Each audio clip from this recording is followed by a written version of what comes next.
Testing. Yeah, okay, very cool.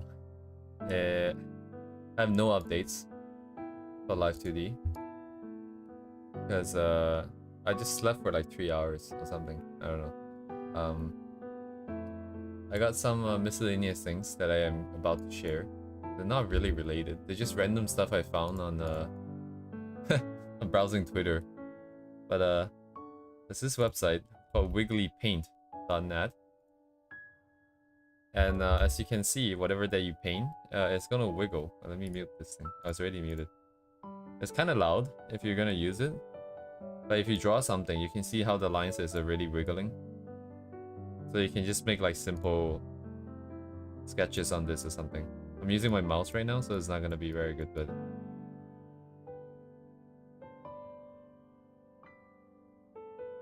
Anyway, it's kind of fun, I think.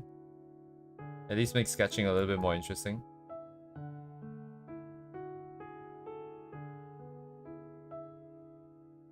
Ah, shit. Is that undo on this thing?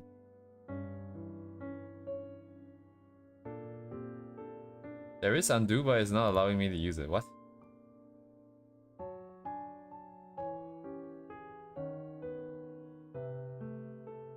Is this the eraser? It is. Oh shit, that's not it.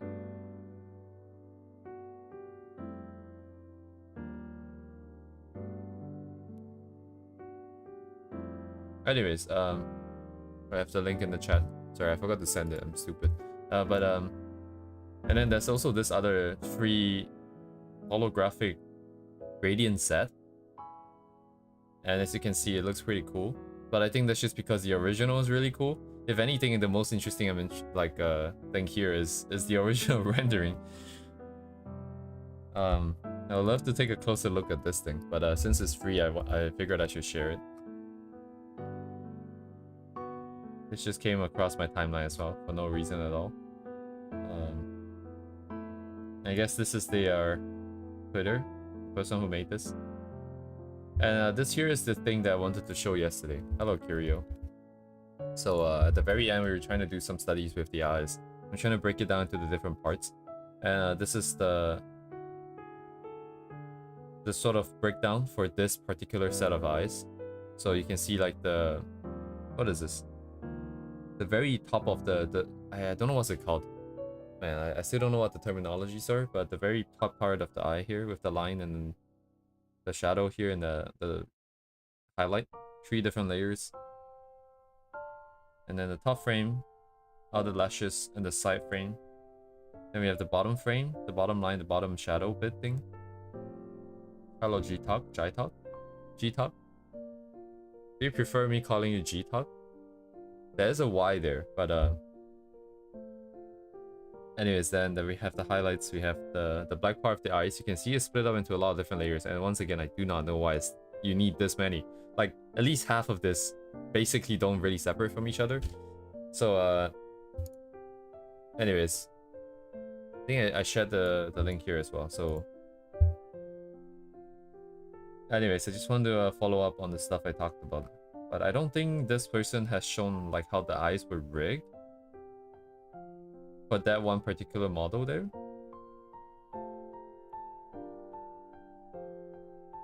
Oh, okay, this is how the glittering works. It's just a mask.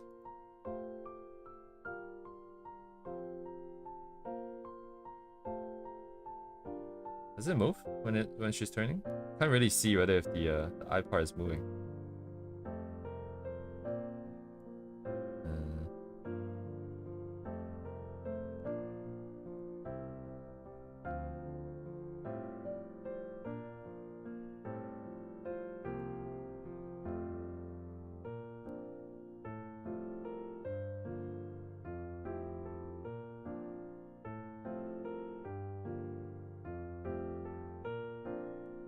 Oh, I lost quality. Internet's kind of shit today. I don't know why. But anyways, so that's the 3 interesting things I thought I would share.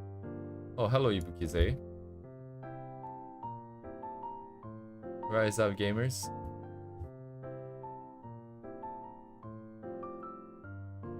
And then in terms of what I want to do, I wanted to do some hair stuff. after the stream, I was like, hey, I kind of want to... I think I should probably do a rendering of the eyes that we tried to copy yesterday, because that would give me some idea of if I can render something similarly. And then there's also the hair stuff that I want to sort out, which I found some references here. So I don't know which direction we want to go for our own hair render for the Live 2D, but I know for a fact that we don't want it to be something that's too rendered. So. Oh yeah, that's fine, Ibukize. That's definitely fine.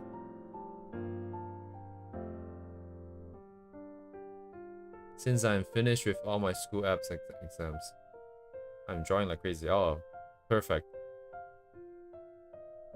For sure, for sure. Are you sure you want to be here then? Like, this might not be very conducive to your concentration. Because I'm just gonna be ranting about random shit.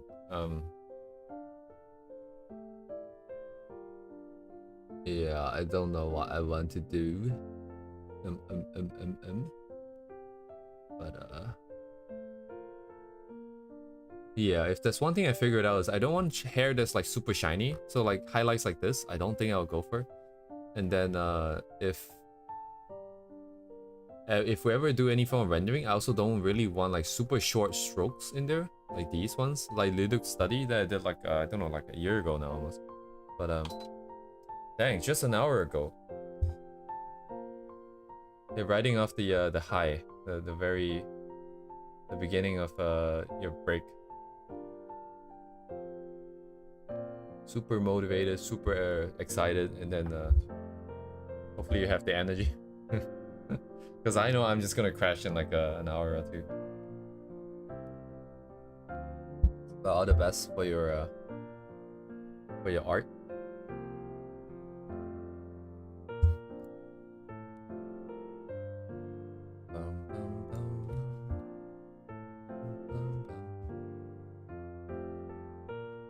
I'm gonna sit here for a bit and think about this hair real quick. What am I gonna do? But it's different now, right? Now that everything's over, I can fully concentrate. Yeah, like back then, if you're procrastinating, it's like feels bad art. I was like, oh my god, I should be studying. I'm procrastinating. But now it's like, hey, wait a second. I can do whatever the hell I want. Indeed. Very relatable.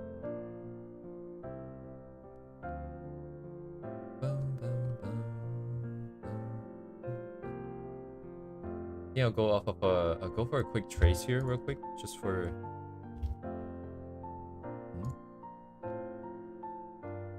off of this individual by the name of Hot Dog Danny, with a handle of Frozen Cat Uwu. So Frozen Cat Uwu. Mouse blocking shit.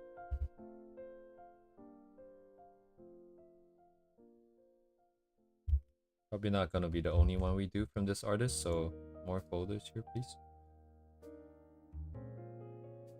And I will allocate enough space here. Sounds like programming, but for the entire character. But I think I'm just gonna grab the front hair here, just the front here.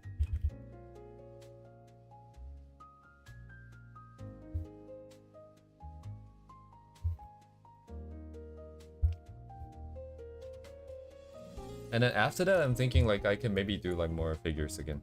Instead of finding actual figure like people photos, which might be kind of sus, I figured like this might be easier, like have some kind of figure sculpture, and it's very well made. So we have a lot of anatomy stuff that we can explore, all of these angles and stuff. I can draw the entire turning, so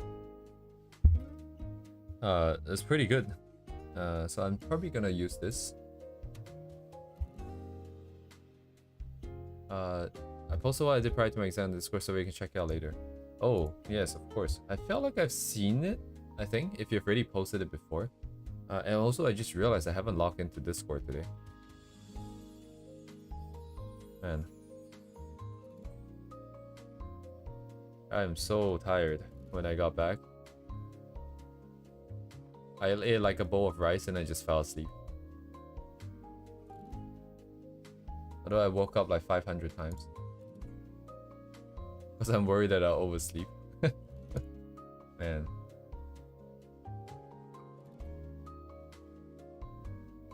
Oh, it's like art fight stuff, huh?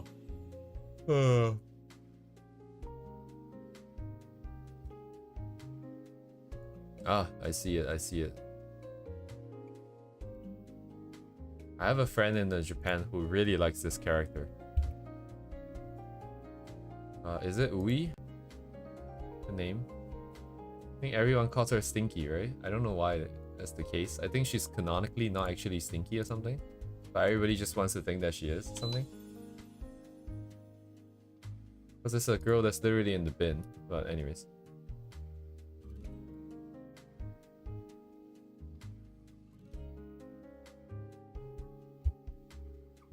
Good stuff, good stuff. Meanwhile, I'm gonna be here copy and pasting other people's art. Man, I think it's gonna be a while before I do anything original. Although that being said, like recently I've been kind of blessed.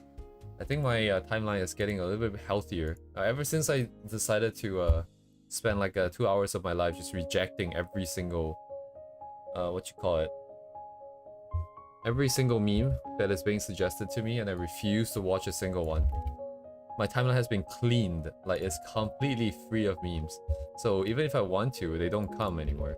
Which means that instead of all these brain rot shit that's constantly flooding my timeline, I'm constantly getting art. Only art, and only like drawn art, not like artists talking about shit on their Twitter. Because some artists send a lot of dumbass messages. I don't care. I just want to see the art. Sorry, I'm looking for something right now. I don't know what this new Netflix nonsense called Lost in Starlight is, because I have no idea what that is, but as a result of it, I've been seeing a lot of good art, good environmental art that I really like. It's very detailed. So we have a lot of good stuff that eventually, once I'm done with Live 2D, I'm gonna hop on over into. I don't know how much of this is rendered, because this is insane amount of detail, and unless they're using this in the final production, like I don't understand why anyone would paint it to this extent. Because it should just be a concept design kind of thing.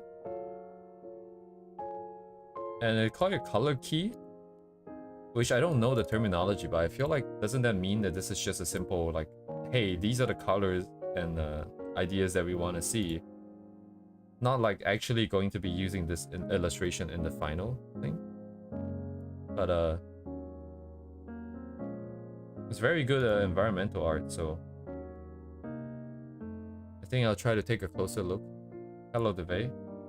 Yeah, I want to take a closer look at these ones once we're done with the Live 2D nonsense. I think it's missing something that I really like, or maybe it's just hidden from view because of this this UI right now. Of an anime? Is it called Lost in Starlight? Because I see it in the name. I just never translated the Korean text. Speaking of the text, it's not letting me translate. No, never mind. This is English. God damn it, this is English. Wait, there's another individual, wasn't there? There was another set of images, illustrations that I've seen, and one of them has like this huge room with like overlooking the city or something, and it's super duper cool. Yeah, it's a different Korean guy, or a Korean account. This one here. I'm gonna put the links in the chat as well. So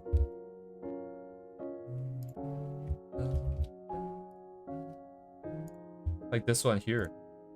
Oh shit, that's the wrong arrow. I'm gonna click that arrow. Like this looks more manageable. I mean, like you can see that it's just painted. It's not like super tight. But like these ones are like insane. Like what is this? Even just this bar, this area here would took me like an hour at least. And then they went ahead and rendered everything.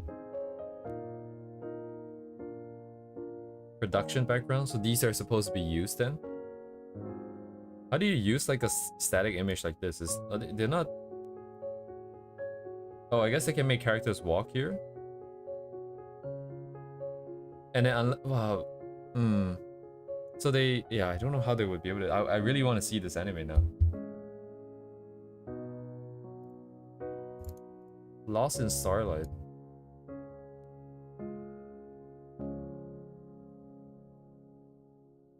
(2025) Visually stunning Netflix movie combines melancholy reflection with a sci-fi romance.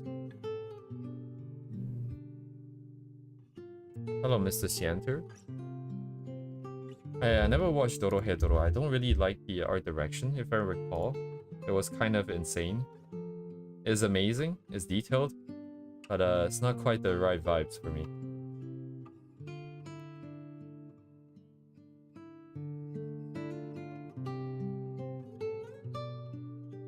Wait, is it out? It's already got rating. Popularity is dropping like hell. What?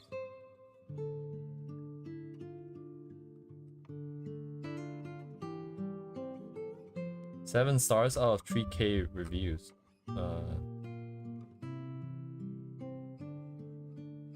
When was this released? How come this is not like information that's readily available? What?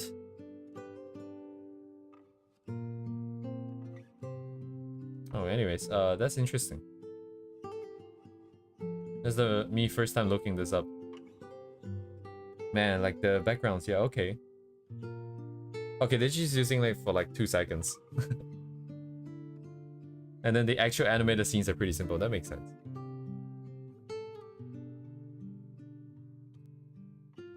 Man, the characters are not cute, man. Why didn't they go for like more? More anime girls, come on.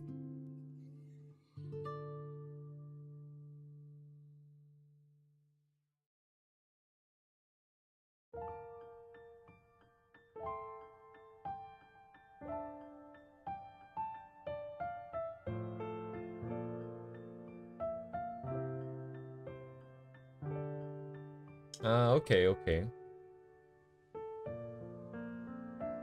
Oh shit, look at this. Oh my god, what in the world? I'm very curious. I'm looking at this and waiting for the scenes where the insane backgrounds come out because I want to see how if they animated anything, especially in the background. So we're seeing holograms moving, but everything else is static, right? We don't have any lighting that's flickering. We don't have any shadows that's moving. It's just the holograms. Okay, that makes sense to me. Because I'm looking at the ones here. Yeah, the lighting, if they could make this lighting move, if they can make some lighting change, that would be insane while maintaining this stylization, but I guess it's not possible. Okay. Because at least like some of the background stuff I did with like photo bashing and stuff, if you separate all the lights, all the stuff that's bashed on top that's giving it the detail, the lights, you can actually animate like a lot of blinking and a lot of stuff like that. But stuff that's painted into the building, like that would be basically impossible to animate them.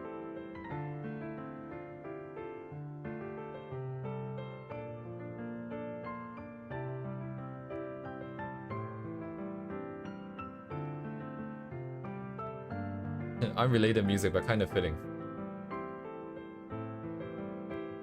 Okay. But yes, anyways, this I think I will save for the future. Actually, now that I mentioned this, I'm gonna put it into the other board real quick, so I do not forget.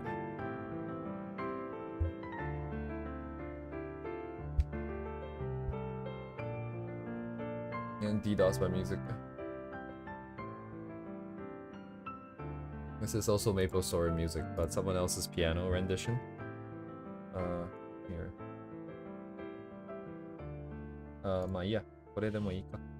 I just need the name here. Oh no, actually, you know what? I should just grab the photos, the images, before I lose it. Okay. Let me see. I'll leave it here, I guess. Bonk. Bonk. Okay. You guys can't see the process, but I'm just kind of copy and pasting some illustrations over.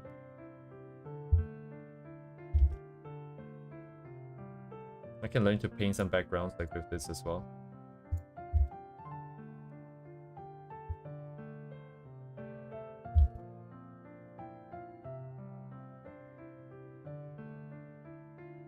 I'm very thankful for all these super stylized sort of paintings.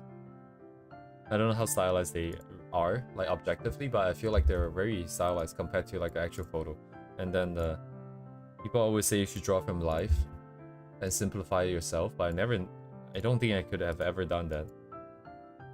I don't have the patience, nor do I have the self-confidence to keep going. So having someone else answer the question with all the stylization done, I would get used to that, and then I would go back to photos. The normal background and the production background. Oh, is it in the same account?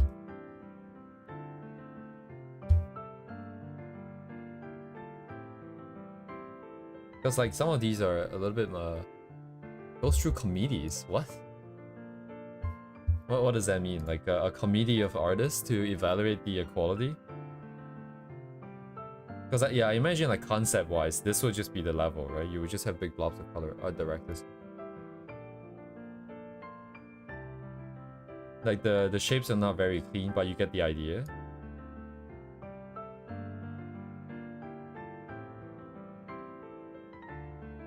Man, look at the lighting. I guess this must be like a multiplier layer. And then maybe that part has a separate layer, but...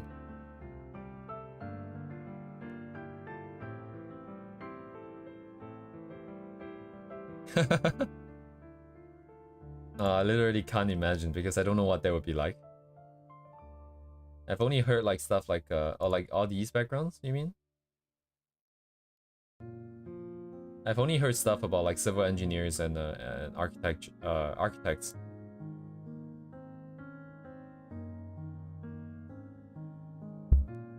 Maybe it's something like that.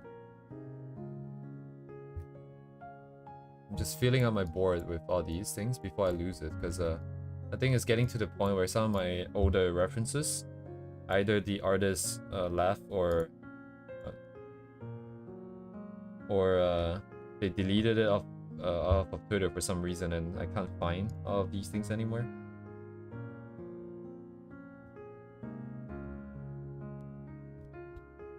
I see.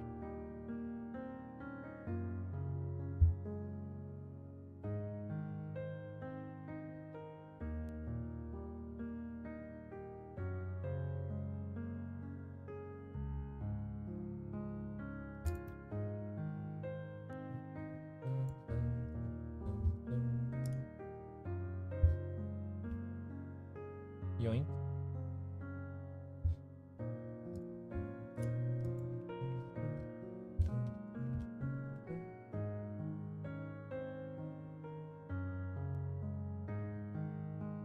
What? Very futuristic. Okay, here are some shapes, some 3D models, I guess.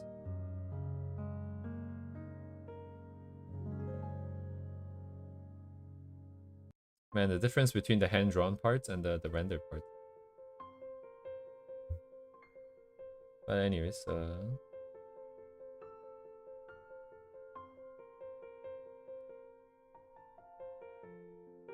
oh, some examples of how the backgrounds we've seen are being used, I guess. Let's just finish grabbing these guys. Then...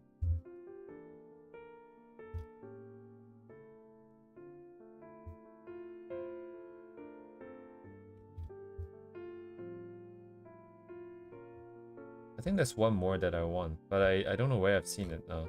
Because I don't see it here.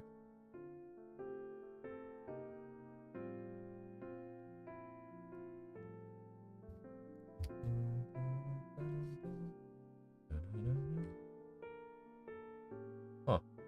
It's basically this one at the bottom here. There was like a separate really big illustration posted by itself. And I don't know where it is.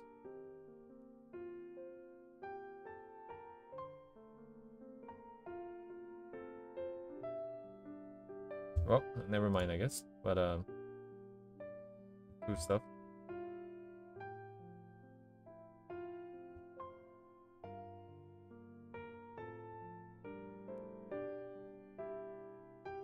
Yeah, now I'm just gonna start off today. Anyways, my reference look kind of just like this. I'm just dumping into this board. This board with all the other things and like 10,000 words and like all the other stuff. Actually,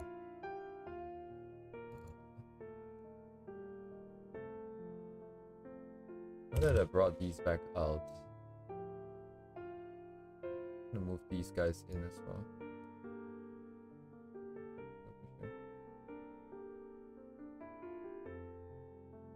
Save it.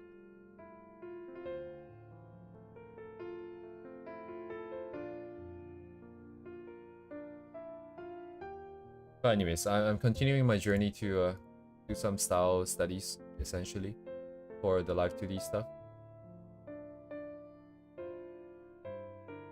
So I'm just gonna be tracing this. Let's see. We want something simple.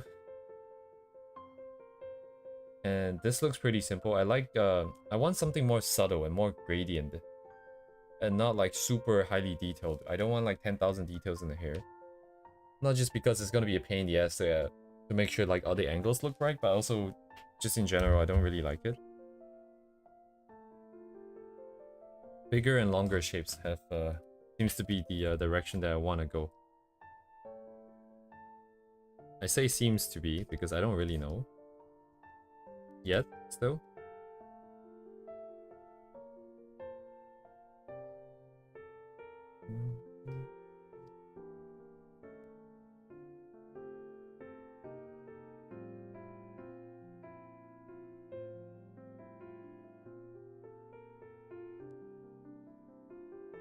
Okay, I need to bring out the reference up here too. I cannot tell if that is part of the line art or not. So this is a screenshot just taken off of the Live 2D showcase. That's why the quality is not... I'm missing some pixels here. But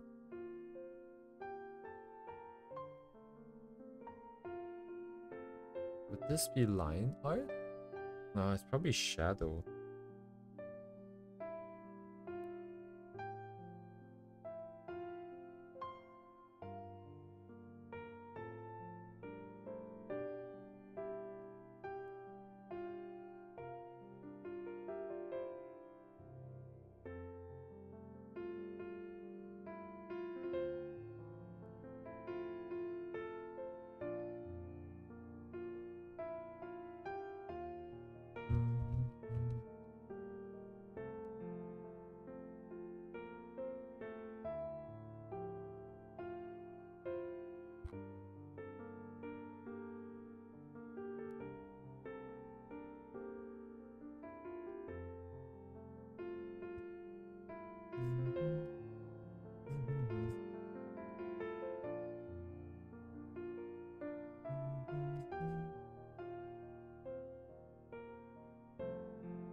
Oh yeah, the other thing that I thought I could do was that the eyeball...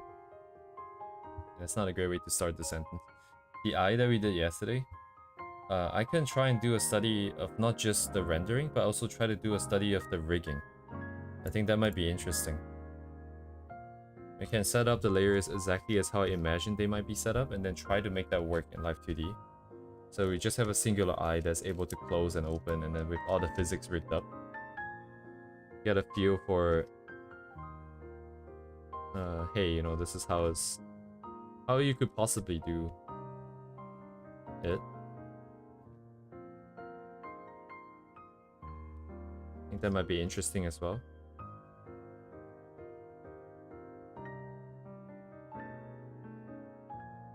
Basically desperately trying to find ways to utilize stream time to practice and prepare for the live 2D thing.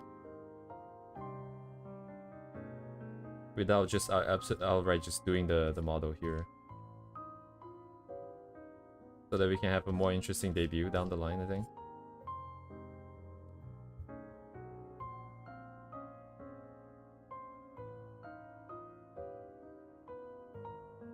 I like how throughout this basically this month and a half, like 5 weeks worth of time of thinking, talking, planning, hello Javesh, about the live 2D nonsense, I basically excluded my own model out of the discussion already.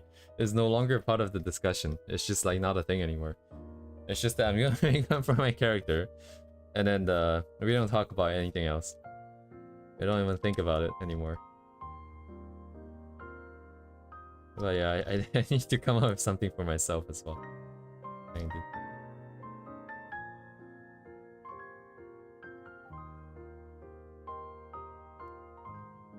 And if you want to be fancy, it should be on the same model so they can interact.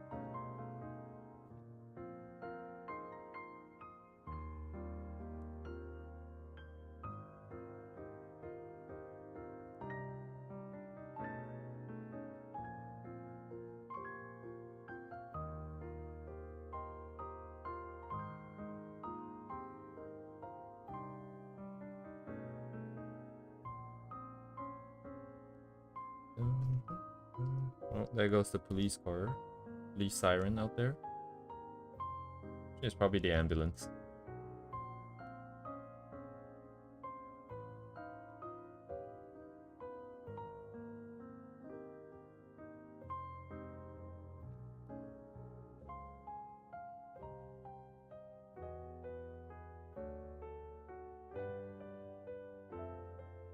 I should have used a symmetry ruler. I don't have to draw this twice. Is there asymmetry in this? Nah, it's symmetrical, right? Yeah. Maybe it's not too late, but it would be a pain in the ass to set it up correctly. Yeah, I'll just use it as warm-up or something.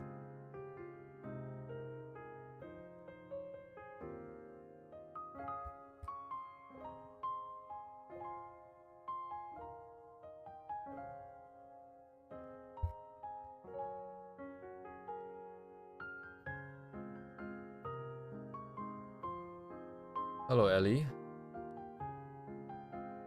Yep, I can relate to that. Oh. That's why I want to keep like a steady stream schedule, I think. Because, you know, if you ever want to be here, you can always just hop on. Because you know you'll be here, or we'll be here, rather. I remember when I was in Japan for like 2 months, I got sick. I couldn't go out, but to be fair, just to set the record straight, I wasn't going out anyway when I was not sick. I was just kind of watching YouTube at home. But remember when I was sick and I couldn't sleep in the middle of the night, I would just get out and watch my favorite streamers play GTA. I used to just watch the VODs and the clips and highlights and stuff, but then since I was there, I got to watch them live at night, which I thought was a very interesting experience. So now that I'm saying it out loud, it sounds very lonely. Live 2D again today? Yeah, it's gonna be live 2D for forever until it's done. Because I don't have the luxury to take it that slow as much as I would like for it to be super duper perfect. Because if you want to go super duper perfect, I have to do a design and let it sit and let it ferment. No. I just have to let it be there to verify that it's indeed the character vibe that I'm going for. Because once the drawing is on the paper, on board, on the canvas, I get to have a conversation with myself and the drawing to be like, hey, is this what I want? Why can I not draw this line? Am I crazy? I'm not gonna be too perfect here. Shit. The stream is good motivation to stay awake during daytime for me. Oh, is it daytime for you right now? I think it's daytime for most of my viewers, right? Because it's nighttime for me. Me. Me is such an unoriginal name. I need to find something better, I think. It's just voices in my head. You have to join the line. There's a lot of voices in my head. Mostly mine, but maybe a couple others. 10:30 a.m. 10:30 a.m. And why is it in 10:30 a.m.?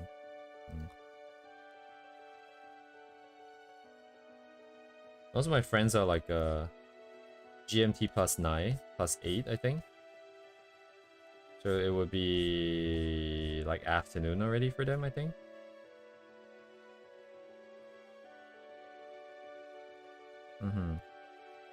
You do indeed have a more unique time zone that I'm not used to.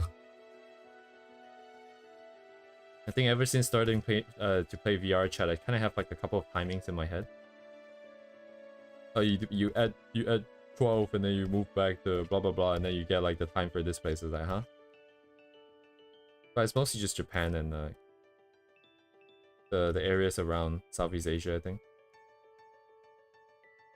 Some friends from Thailand, some friends from Brazil as well. But I forgot Brazil's timeline. Time zone, timeline. Oh my god.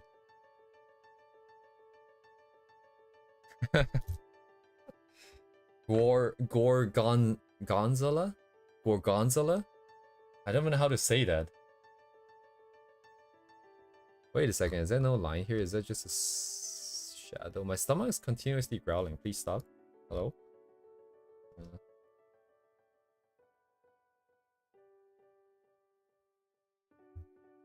Makes calculated if you're really because half an hour. Oh, there's a half an hour displacement. Shit, I just saw that. That is true. That is pretty rare. That is very rare indeed. At least to my sort of uncultured ass. Anyways. Time uncultured, a cultured time ass? Kind of make it weird. Anyways,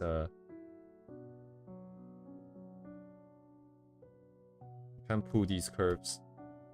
That means they're not agreeable and my hand-eye coordination is poo-poo. And not warmed up. I haven't really drawn anything, I feel like. Most of the things has been just rendering or mouse clicking in Live 2D. Man, mouse clicking in Live 2D is insane. I feel like my hands are getting super tired from this usual mouse configuration. And I still haven't gotten a new one yet. Eat something? Nah, it's fine. I like to starve myself a little bit.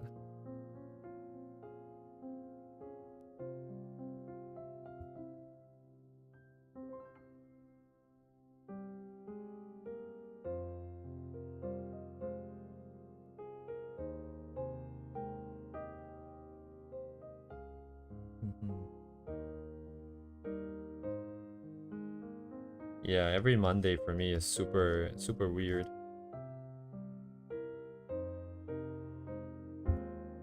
I mean, interesting. Ever since I started streaming, my philosophy is I be here 5 days a week. For some forced sort of, plan execution where I just do studies according to my plan. And then on the weekends I can then do some free drawing, but I've never managed any drawings on the weekends thus far. It's always been like, oh, I want to watch YouTube, I want to play games, or recently it's just been like Live 2D tutorials on stuff. Oh my god, why am I so hungry? I ate. I'm sure, is this what hungry feels like? Anyways.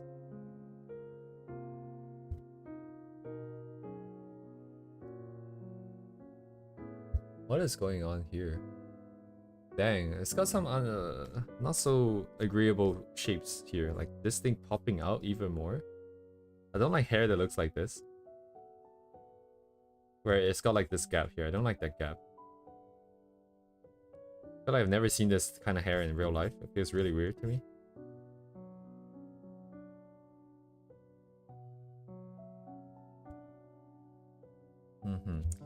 Yeah, I wish I didn't need the relax time. I think that's the problem. Like, when people say to try your best and do your best, I don't know what that means.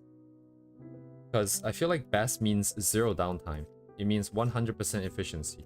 But at the same time, because we're not machines, right? Like, we're supposed to have some downtime. We're supposed to have time where we relax and play games and disconnect from what we are actually working on. But I feel like that's wasted time though. Like, if I can make art fun, then there should be no downtime. It would be, you know, the downtime would be the art. And I think that's ideal. But I don't know how long it's gonna take. How much longer it's gonna take, rather, before I can actually get there. Considering art is still not fun at the moment. Necessary for breathing.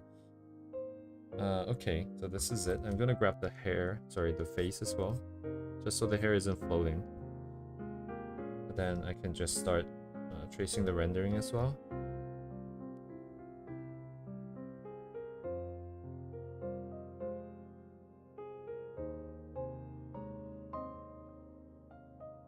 But in terms of efficiency, I feel like it's slowly starting to get better. Like, there's some parts of the art process that is not as self-harm inducing as it was before. God damn, dude. At least lines go where I want them to most of the time. At least if an idea of, oh hey, you have shadows, main lights, that kind of stuff. You have an idea of some basic color theory. You want, you know, maybe colder, desaturated colors, darker colors for shadows, blah blah blah. Let's make things a little bit easier to understand and follow. I actually can't really remember what it was like a long time ago when I super struggled with anatomy. Like, right now, anatomy is just like, if I am super stuck, I can pull out a model and then make something that is somewhat satisfactory, and then at least I can move on with my life. Before, it was just me banging my head at the table, and I started to understand what the difference was. Because like, permeating different forms and shapes and ideas for, let's say, drawing a specific pose, right? I was doing it randomly and then expecting to find a set of lines that it will look good to me, and then I can decide to move on with. But because I don't have the knowledge, I don't have the fundamentals, it takes forever, if ever, you know, that I can get to that endpoint. And then ever since I did some anatomy stuff, it made a bit more sense. It's like, hey, you know, if you know this thing, you'll still be doing some of that, like, random trying thing, but you'll be at least a lot more efficient and going in the right direction most of the time. Hello, Silver NJ. I feel I brought on a culture that preaches constant grinding. Oh, I don't know if I was brought up in a culture of constant grinding. Personally, I just have a very objective sort of view in terms of a lot of things. I like to see things in as like black and white, even though I understand that that's not how things work. And I'm the one that goes around telling people, hey, I don't think like that's absolutely right and absolutely wrong, right? Like, everything has you have this basis for evaluating a situation, and that's what gives rise to the right or wrong. That's why you have stuff like self-defense and stuff. But I see everything as black and white. I see not working equals bad efficiency, low efficiency, wasted time. And it's very tiring.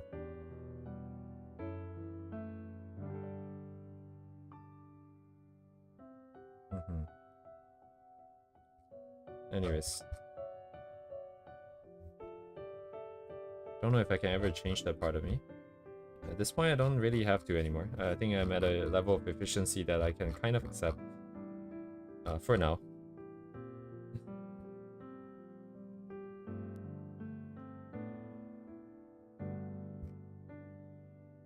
Oh yeah, sleep. Man, I'm kind of in. I don't know what to say about like Japanese people working 120 hours a week, because that's crazy, dude. Like, I'm working normal hours, in fact less than normal hours, and then I'm spending extra time on streams, and then spending extra time doing other things. And I'm like super tired already. I'm super drained. And these guys are like in the office for 18 hours a day. I'm like, how are you guys even awake? Like, because their level of working wouldn't even be like the same level of working as I am. Like they'll probably be even more focused, or forced to be even more focused. So kind of insane that there are people that could keep that up. I mean, you know, they kind of can't really keep up at the very end. Kind of bad things happen to them, but yeah, I mentioned that I have a friend in Japan, and they are a software programmer, but because of certain timelines, they had to work every day of the week. They had to work every day of the week, and it was kind of funny because at first they were saying that, hey, wow, this is kind of tough, but then afterwards they're like, they got into the spirit of working 12 hours a day, 7 days a week, and to the point where they were kind of lost because in Japan, right, like they try to make it better in terms of like they don't want so many people to die overworking. So they have laws saying that, hey, every month this is the maximum number of overtime hours you can make a person do, and absolutely nothing beyond this.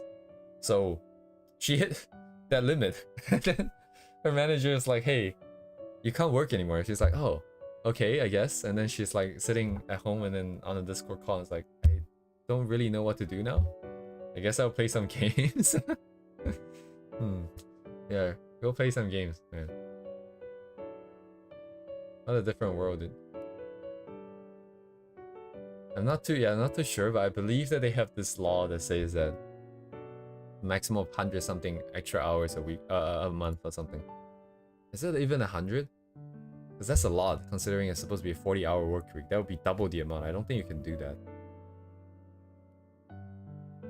Or maybe it's not even like a limit on the overworking hours. Maybe it's just a limit on the amount of hours worked. 40 hours a week for 4 weeks is 160 hours. No, I don't remember. I have to look it up. So what should I do with the... I cannot really see the things very clearly. We do what we can with the shapes here.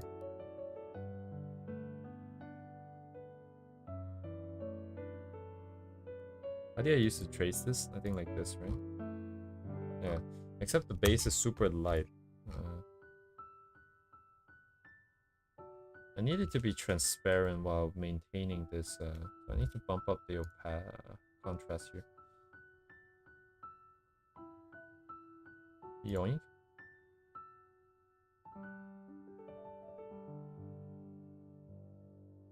Okay, just so I can see the shapes a little bit better here.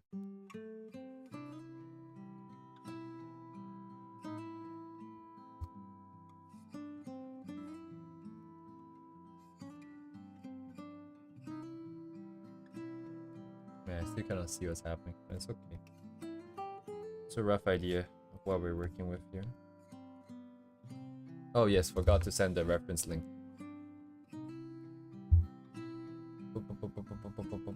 Over here, over here. So this is the artist that did the what we're doing right now, and then we have also the person who did the rigging, which is where I got the screenshot from, which is gonna take some time to find. So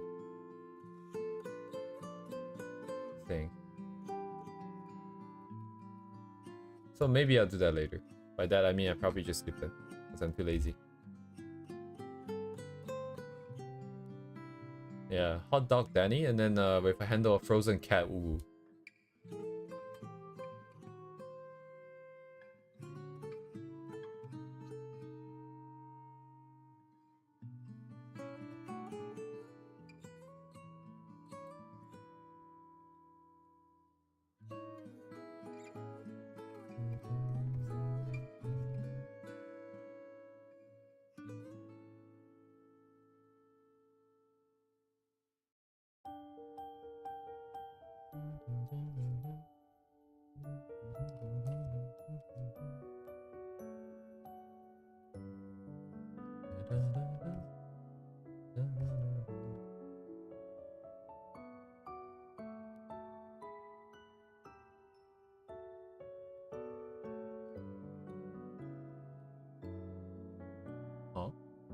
Is that a shadow or is that just an absence of highlight? Not tell.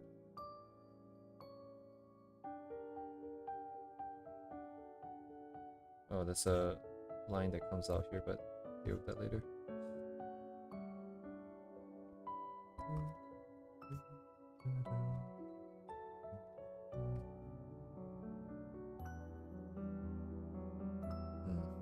I need to wrap this Live 2D thing as fast as possible. It's gonna take up too much time.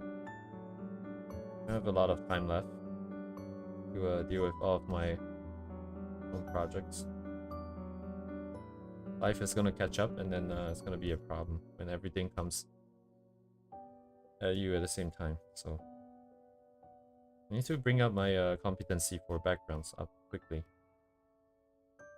once Live 2D is done here.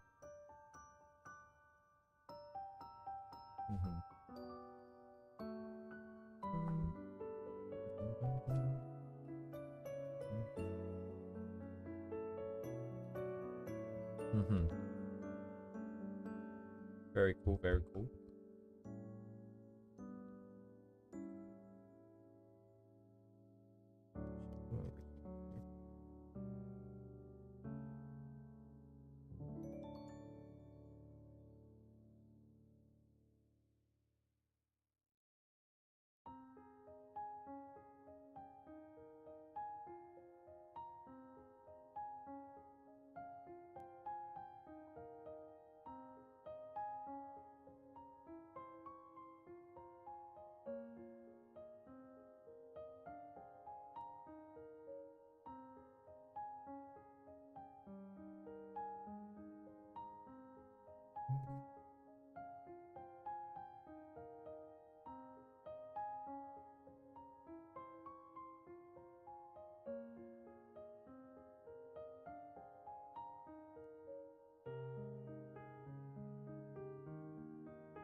Can't really see very clearly, but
That's kind of dark. Is that the same map?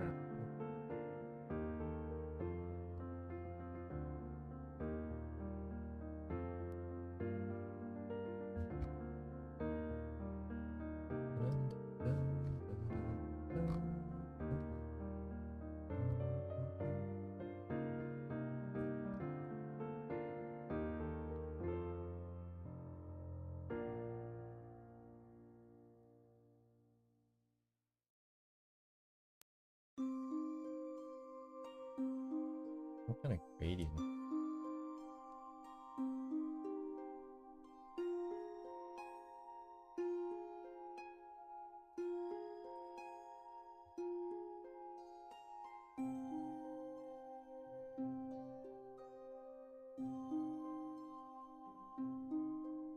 There would be gradient going over.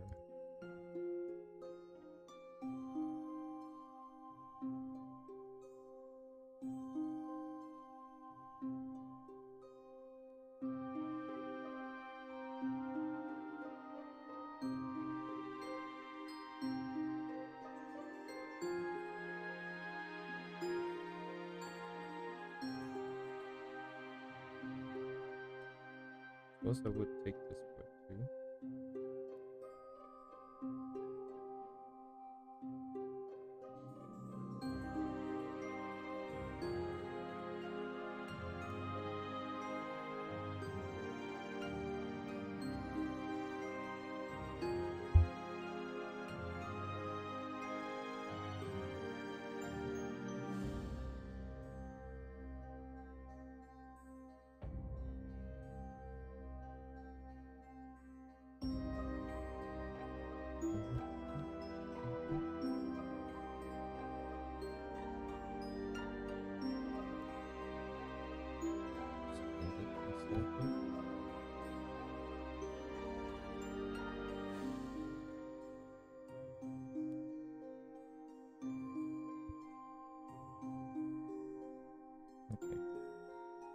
Alright, what now?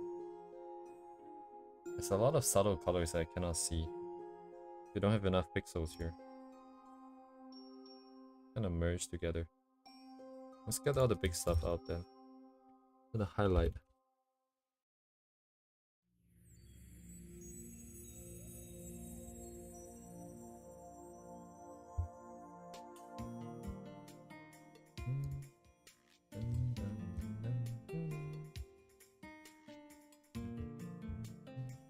Ah shit, I should have made a backup of this before I did that. Now I have to align this thing somehow.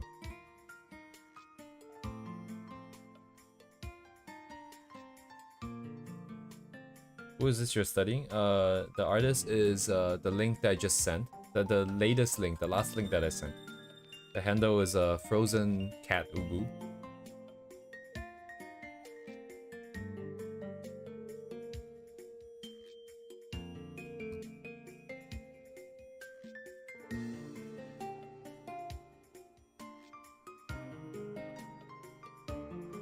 Here for the secrets of the rendering.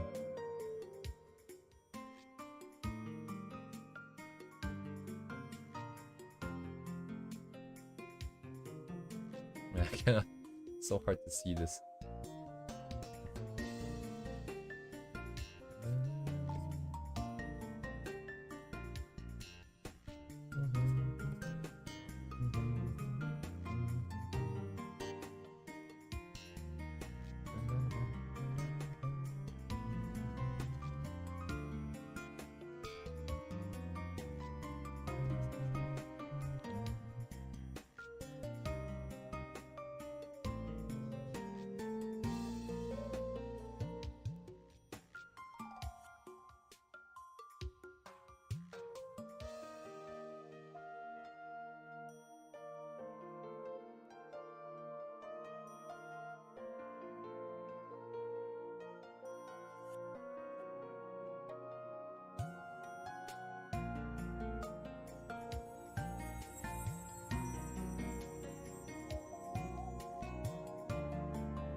Yeah, this little res is a problem.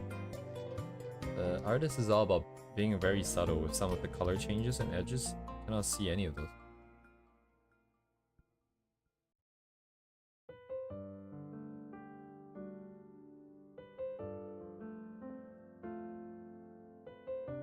Yeah, it's like stuff here.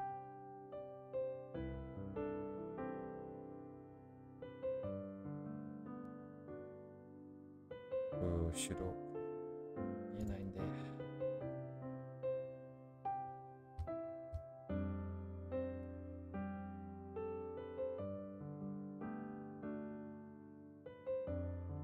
But then again, the highlight isn't that important. Oh shit, did it on the wrong layer.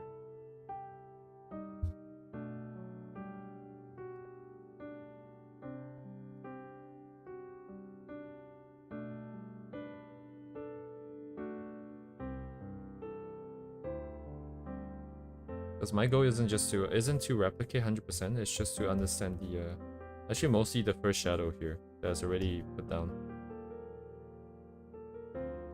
The others are just kind of there to so that when I do a comparison, it doesn't get too distracting with all the extra details that I'm missing.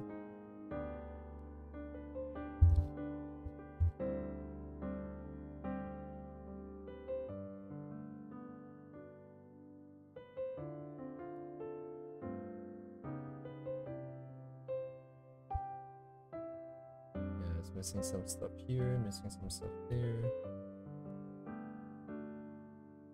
Can't tell what's happening here.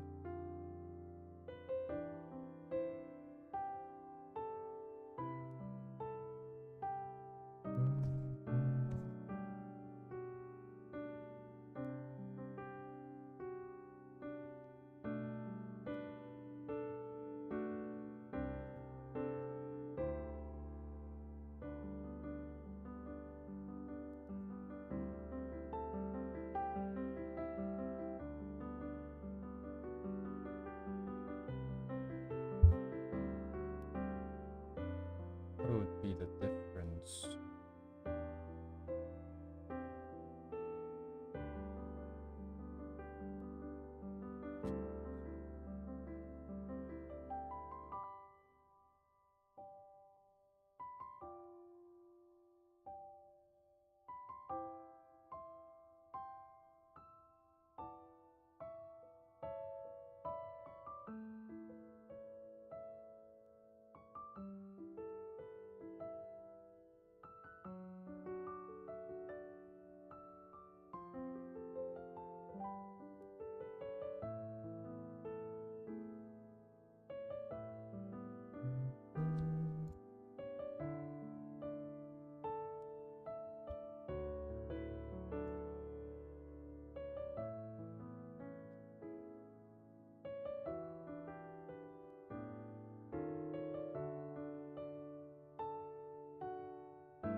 Some very subtle color changes that I cannot see clearly.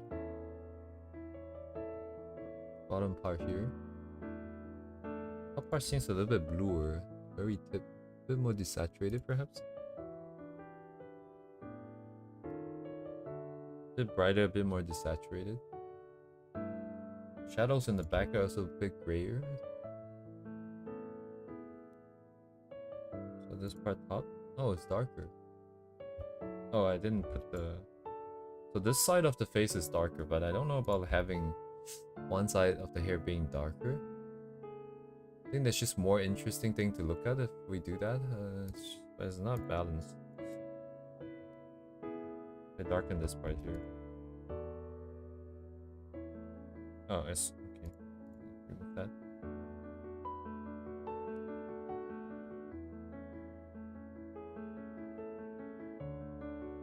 Ah, yes, right. It's on top.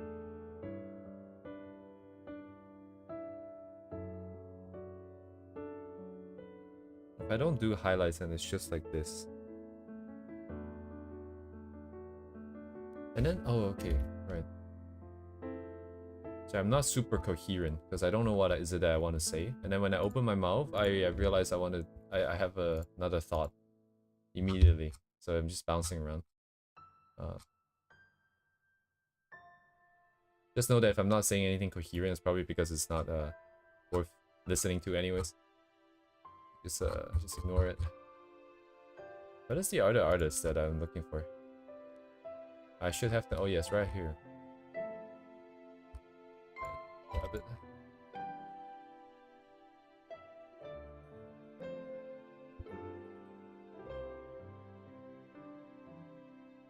Right. Anyways, so I'm looking for a different set of renderings for the hair, and as this one's pretty similar, I think. Did they ever put the artist? Oh, big boobas.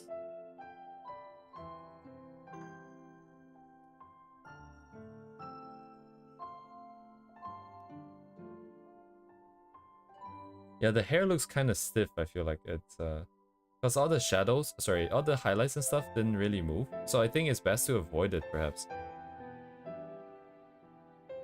Right, if it's truly reflective, it would be moving a bunch, but actually, maybe like the bar is a bit too high for that. Explore. Let's do. See, I learned from yesterday. I'm not opening my homepage. I'm opening the search page.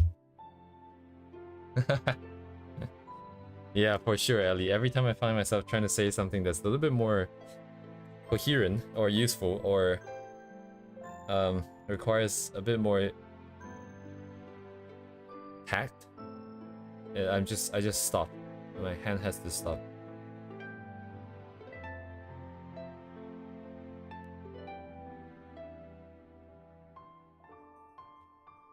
Is it a rend? I mean, if I have highlights, it's gonna not move. It's just not gonna move. There is one time I saw someone made a highlights move. But even then, it's just like a reverse mask.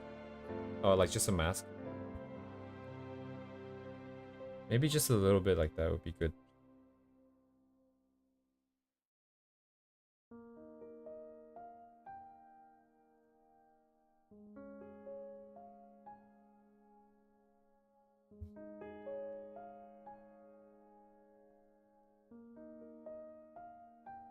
Yeah, I think art and language is kind of similar in that art is just another language, and then the fundamentals is the grammar. So you can't really speak two languages at the same time. You kind of have to stop.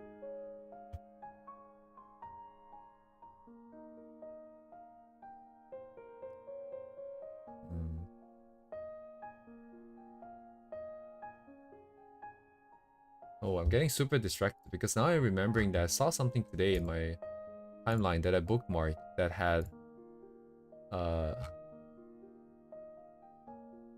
good shapes, I think it was, that I wanted. Oh yes, it was. Let me eat it in here before I forget as well. So the hair in the back, which everybody thought was a tail, until they released this this reference sheet. The comments of this is just literally, hey, I thought it was a tail. I guess not. But I really like the shapes that they have going on here. So I'll do a quick trace of this as well, I think. I'll just do like a whole bunch of traces and then have it ready in my reference so I can take a glance and then I can be like, hey, this is how I feel about it today. I think it looked flat before, not because the thing wasn't moving. It was because the way it was rigged, I think, wasn't showing a lot of movement here.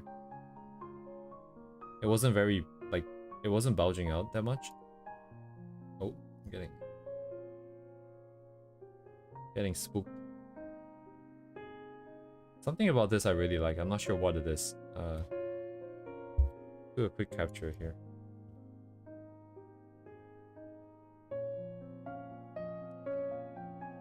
Right here, shapes. Eat. Very cool. Is there an artist name here?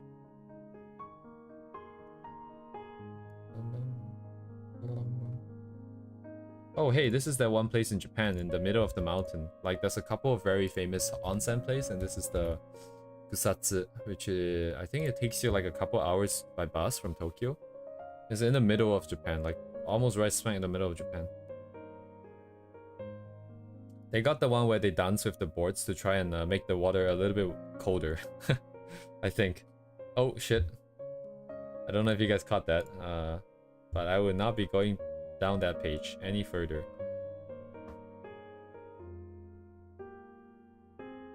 You guys can go back into the archives and look at naked tits on stream at 1 hour and 13 minutes ish. It was there for like a split second. Okay, so it will look something like this, I guess, if it's simpler hair.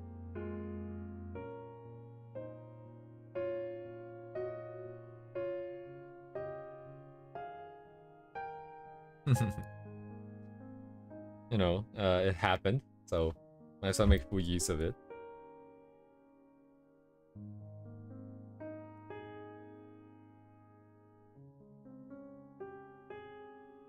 So the good thing, but if I will have to plan for it. But the good thing about Live 2D is you can swap out the texture anytime you want, right? So I'm looking at this iframe here, and they're not bringing it down in a way that squishes it. So if we follow something similar, we can always change out the design here easily. If we don't like what's happening with what we've got, and swap it out.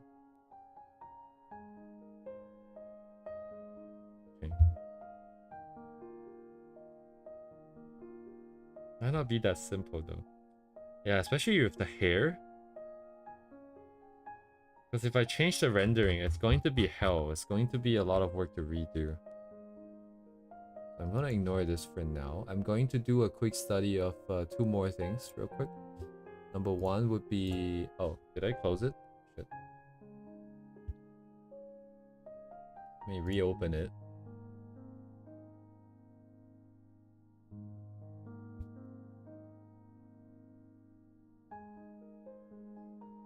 This is pretty helpful.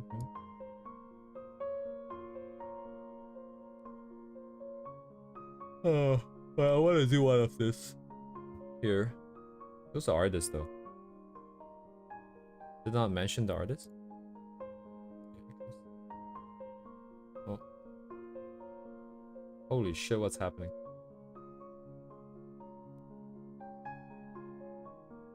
Twitter has been kind of jank. It's very slow to load. I don't know why it's so stupid.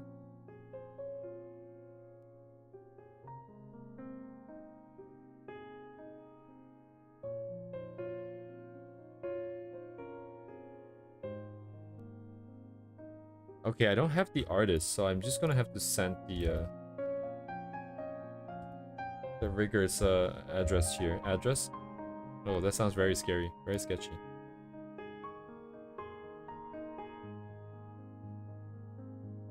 How does drawing lollies communicate? That's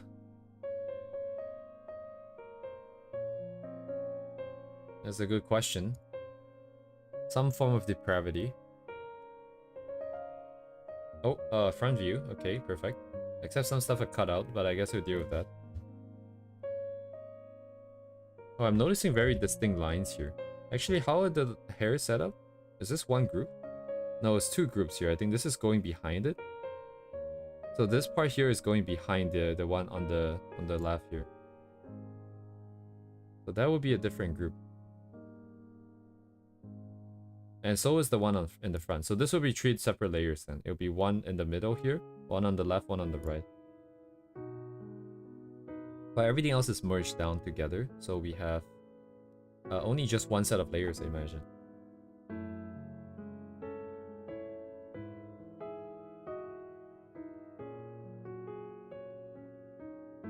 I'm looking for distortions to see if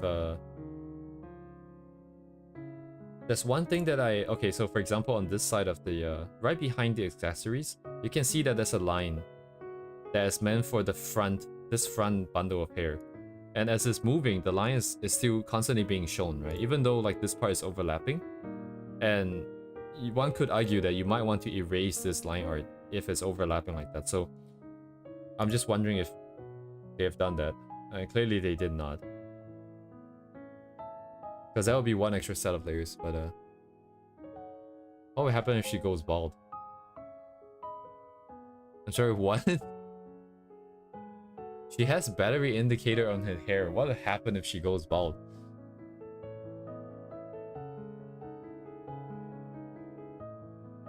Wouldn't the battery not be related to the hair? So I guess that the indicator would just be gone. Actually, now that you mention it, I haven't even looked at the character design concept at all. Like, I've just been looking at the hair.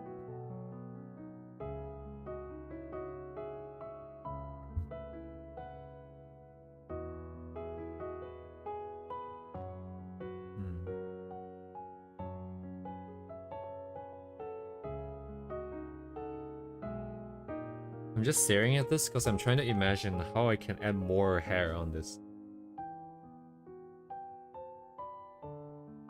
I think we might have to spend a lot of time here in the rigging. But anyways, that's for me to figure out. I'll do some brainstorming. Okay, so this is number 1. And then, sorry, is this bigger sized? It's the same thing. So it's fine. Rendering for the rest. Pretty nice, pretty nice. Actually, they haven't released like the full scale one. I guess this is the work in progress. I'm actually looking forward to this then. I want to see what the rest of the model rendering looks like. Because it's got that sort of soft, self-shaded sort of vibe that I want to go for. Be a good reference here. Well, this is no rendering here. Just patterns. We don't have any shadows of form. Just flat colors. That makes things a lot easier.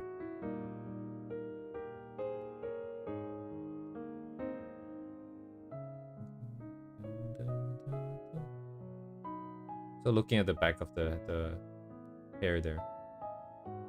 Also the neck. Oh my god, the neck. She has quite a bit of neck here. And I realized from rigging that if you make the character look up, especially if you look up and turn to the left or right, the neck, like the amount of neck that will be shown is insane. The tutorial that I follow, like even in the base pose, it wouldn't even have this much neck.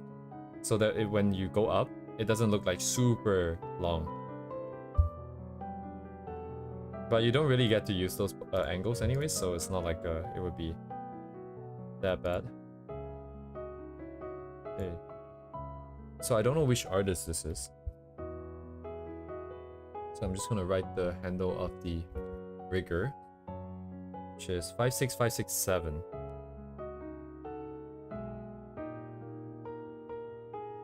Okay. I'm gonna yeet this in here.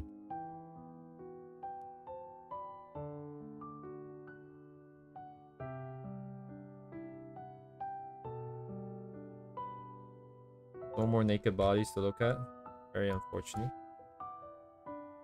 Oh, actually, is that line color? What's the line color in this?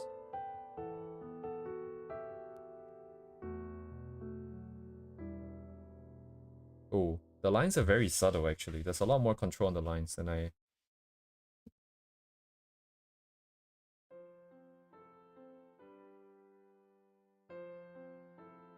So there's at least 2 sets of colors here that I have to deal with.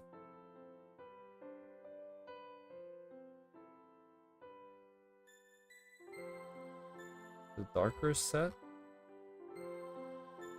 Maybe I just do this for now.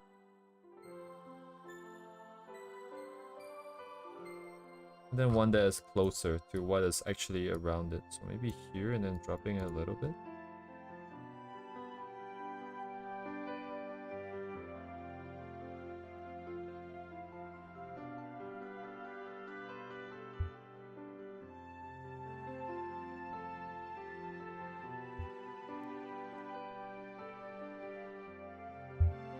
This part is barely visible here.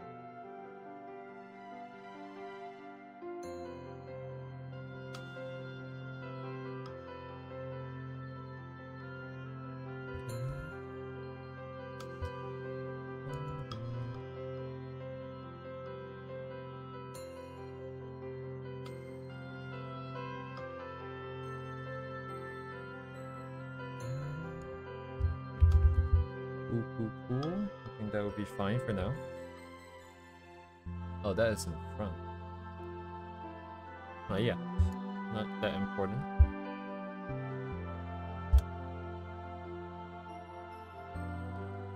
Grab a copy, I'll put it here. Needs to go out. These guys get grouped. Turn down the music. Oh my god. Okay. Alright, next. Over here. Over here.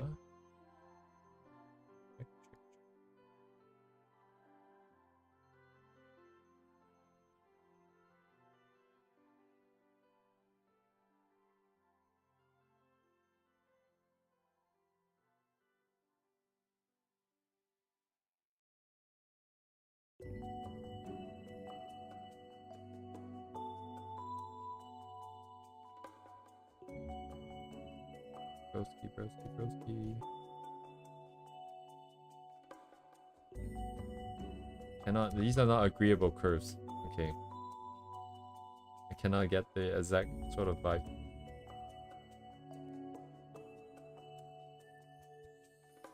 I have to do.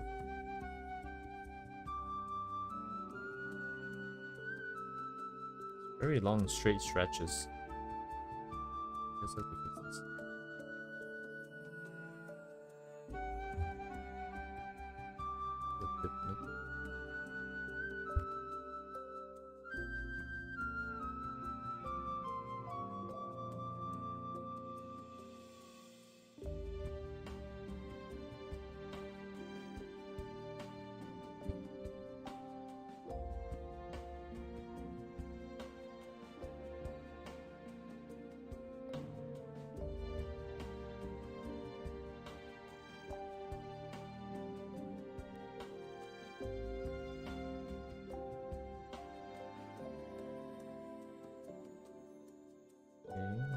Get it.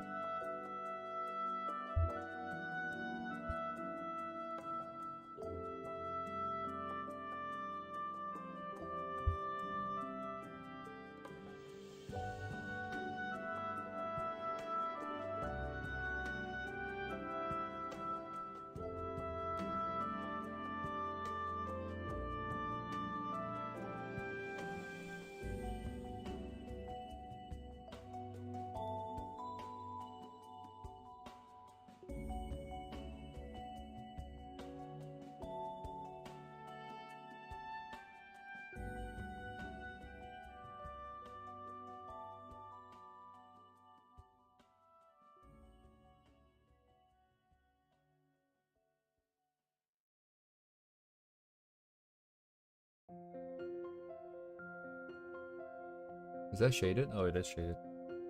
Damn, I didn't look up for like 5 seconds and we got like 15 viewers. Oh my god. Watching me trace someone else's art.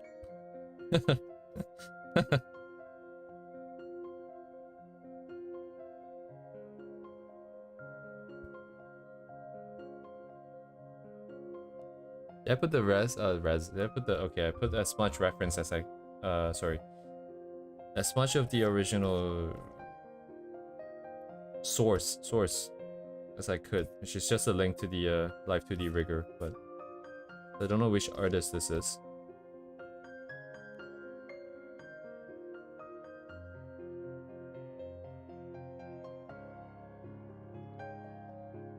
And these curves are very long, man. This is very straight, like clean lines for these curves.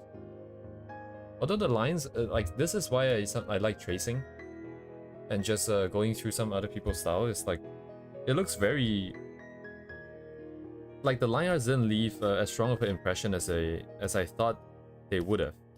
Because I'm looking at the lines now, and it's like, hey, the lines are just kind of like black color. It's not. I mean, it fits the theme of gray, I suppose. But the lines are very, like, visible. And I didn't notice it before. So that makes me feel a little bit better about my own lines. It's like, hey, you know what? Like, people are not gonna see the lines as, like, individual lines. They're gonna see it as part of the overall illustration. Because I get really caught up on the lines. I see the lines, I'm like, hey, I don't really want to see the lines. Now I get like a limit, like a threshold in my mind and be like, hey, you know what? If I leave it around this width, probably it'll be fine. Like, probably wouldn't look that bad. Why am I doing this really weird dip here?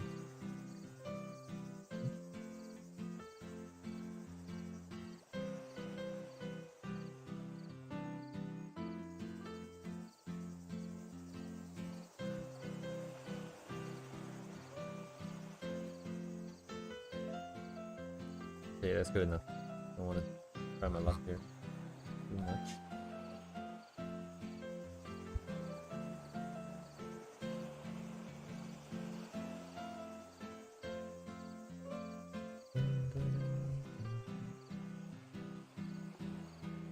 So really it's just maybe the lines right now? Because the current test model that I did was... I felt really weirded out by it. Maybe it's just because it's not rendered and the lines have too much of an effect on the final thing. I like the sketch, which is just lines, but I suppose if it's just lines, it's being evaluated differently in my head.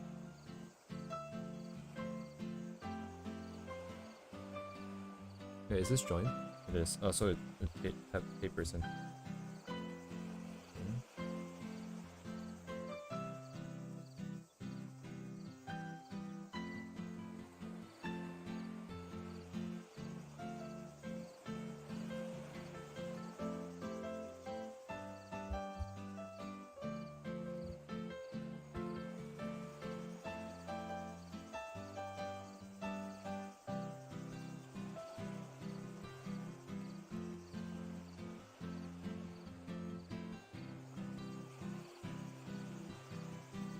What's on top? This guy's on top.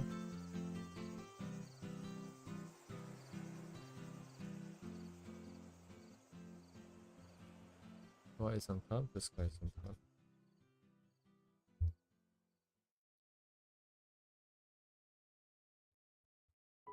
Check, check.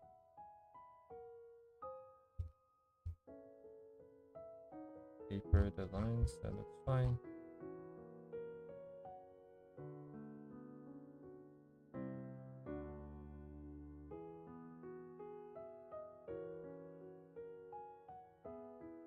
No, it's not actually, I'm just missing the mark. Okay. So constant width lines, nothing too fancy with the line weight.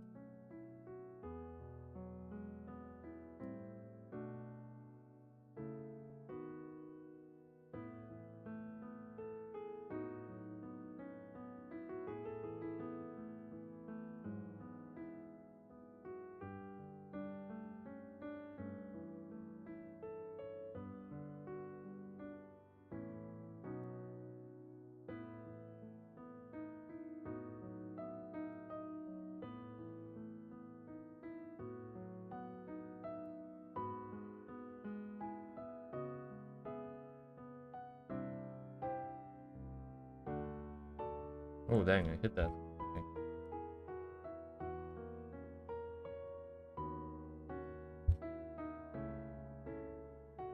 There's another one on the other side, makes sense. What's going on here? So one in front, one on the side, a bunch of stuff coming from the back. Actually, maybe gonna ignore.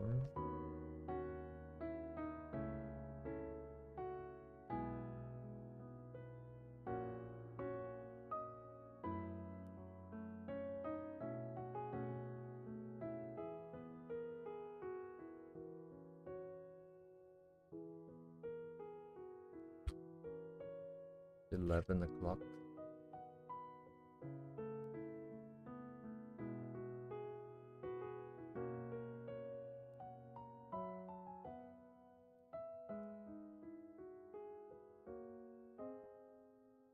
One and a half hours in here.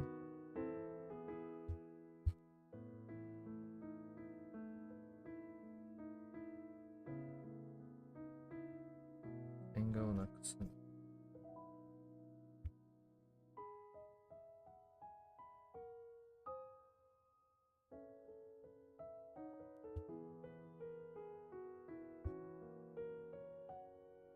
here.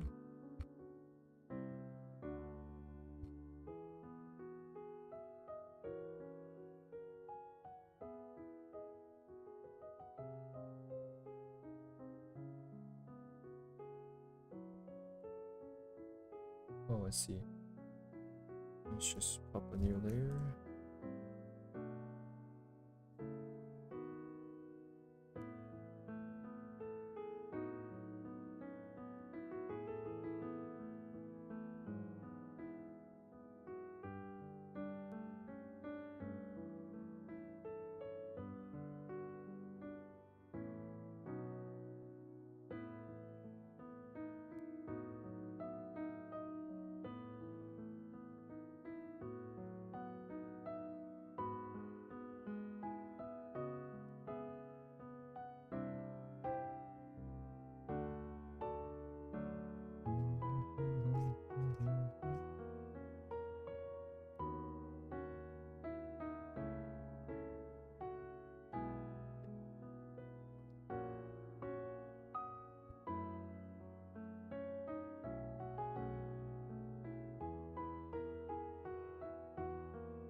Slightly off. Oh, it's kind of off now. Oh, that's good.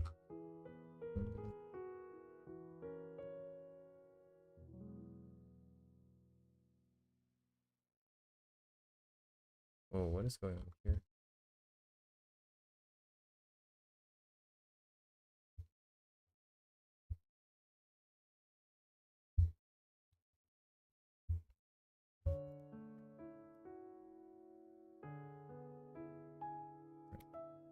Okay, so here, check.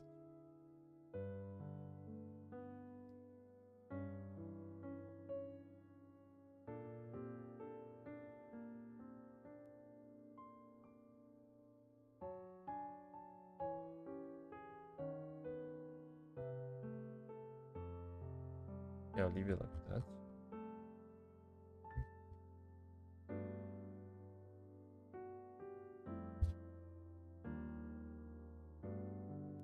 Oh, it's a curve back in. Okay.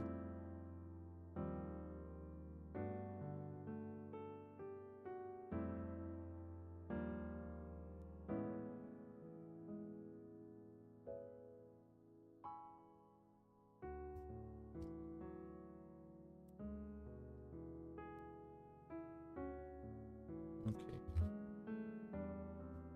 That would do. A little bit more.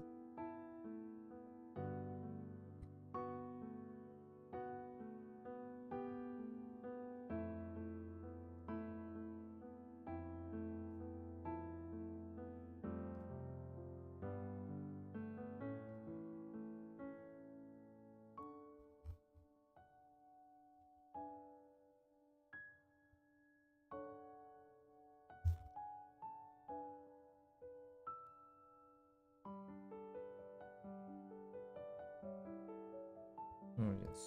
Let's real quick.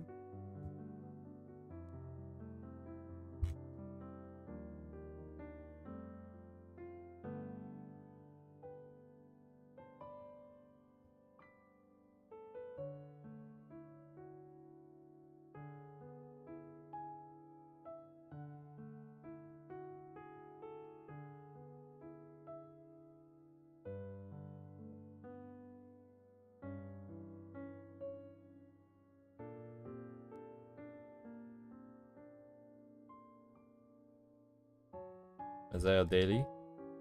Duvet. Your daily login.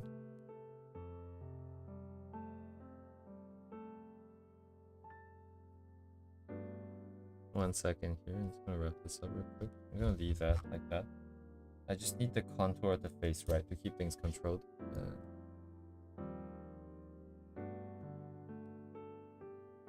Kamameshi Gogo kana. Japanese name?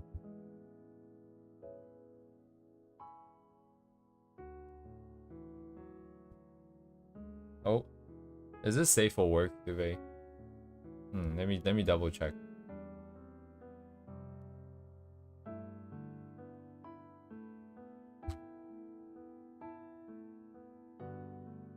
Okay, yeah, safe for work. Just that one in the very beginning. And then some feet. And then yeah, looks good. Good stuff, I think. I like this kind of style.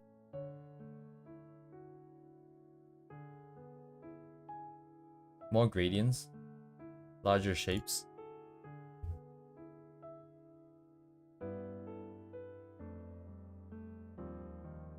Not too sure about the design, personally, but I do like this kind of rendering.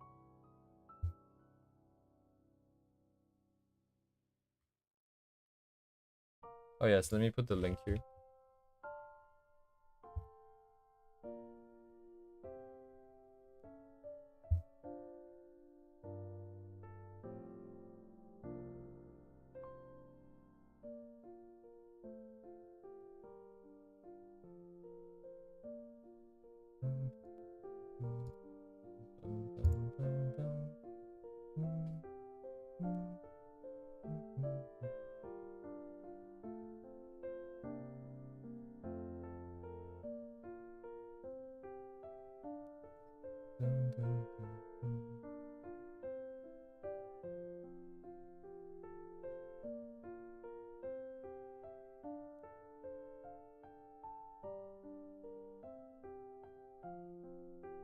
Oh, interesting. Anyways, I like most of the rendering. I think like the hair rendering is like super detailed, like too detailed for me. But everything else looks very good. The clothing. Or lack thereof.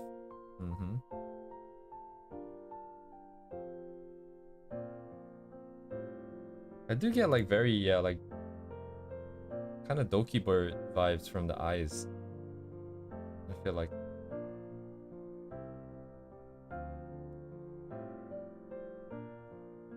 Anyways, feel free to drop your second duvet. Or are you actually looking for one?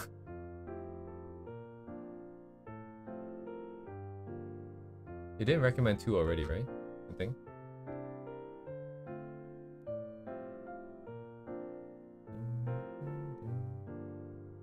Oh, slightly less safe for work. Hedgehog? Okay.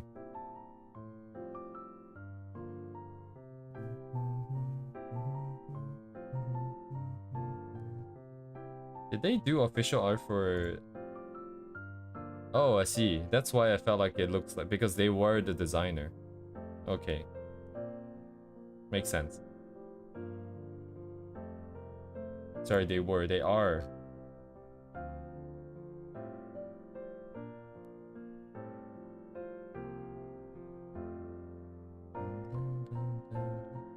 Yeah, it's interesting. Everything else is super big shape simples. It's just the hair. I guess they're concentrating the details right here.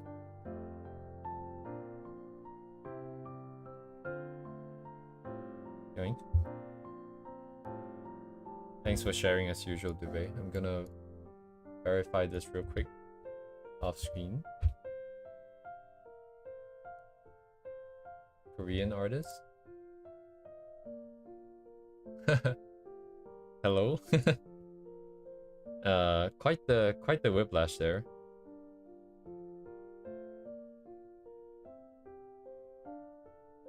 What is that? Is that like a charger?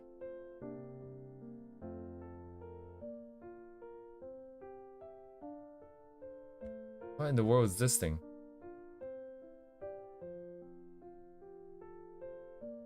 Fish. Small fish.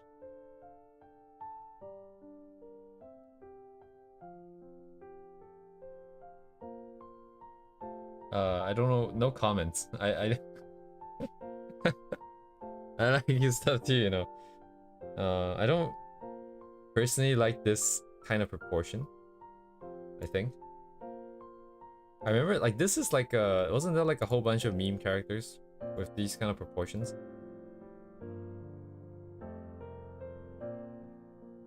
I've seen this mouth in different artist styles before. It's got the like cheek cover sort of vibe.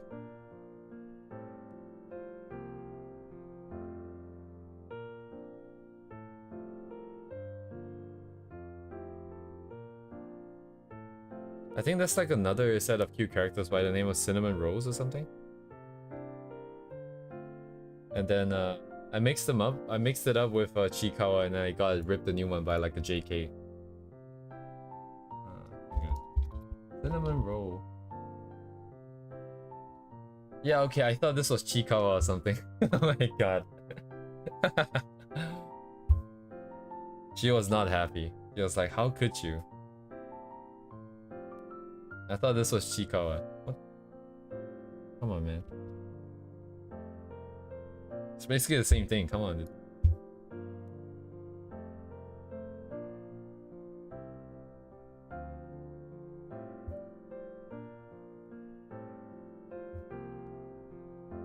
You search out cinnamon roll? I guess this is not how you would spell cinnamon roll.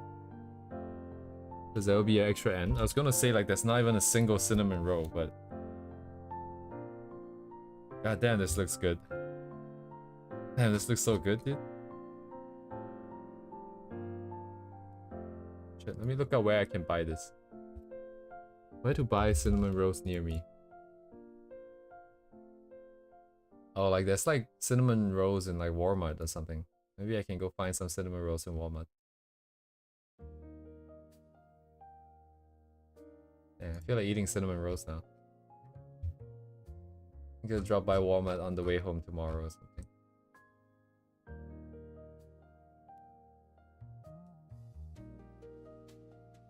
Yeah, I don't think I'll be baking anything. Like right now, I'm desperately trying to reduce the amount of time I spend doing anything else that isn't work, art, or sleep, so that our efficiency is through the roof, as high as possible. So nowadays, I'm just literally eating like a whole bucket of rice, and then I'm just calling it a meal. And I'm mostly relying on like work lunches to get more proteins and other macronutrients. Yeah, buzzword. Cooking is art, which is precisely why I don't want to get into it. Because art is painful, and I don't want any more pain. Especially ones that I actually have to eat to clean up. Oh my god, can you imagine? You have to face a failure, so you can't just ignore it. Like art, you can, hey, this sucks. Let me just like put it away and never look at it again. Cooking is like, dang, I have to eat this, and I have to clean up. No, thank you.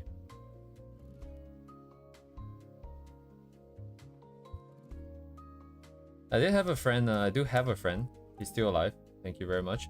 But he was originally doing anime art, and then he went into baking. And then everyone told me that he got fat. I don't know if he's watching. I don't think he's watching. But I don't usually see some of her as both separate diets. Yes. Imagine your family as like we have like a vegan, we have like a guy that only eats proteins, and like picky eaters, and then like you're the mom that has to cook everything or something. Very dysfunctional.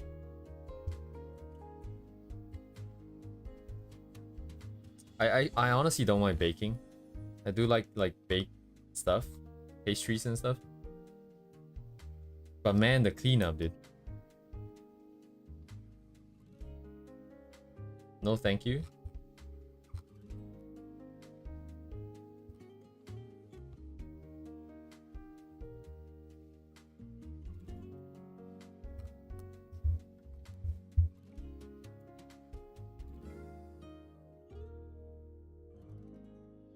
Secondary color below.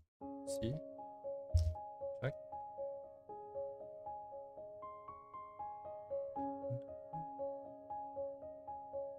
Ah, I see. It's okay, you can give it to me. I eat sweet stuff. Although if I eat too much sweet stuff, I get a headache. It's like my body's own way of telling me that I'm eating too much.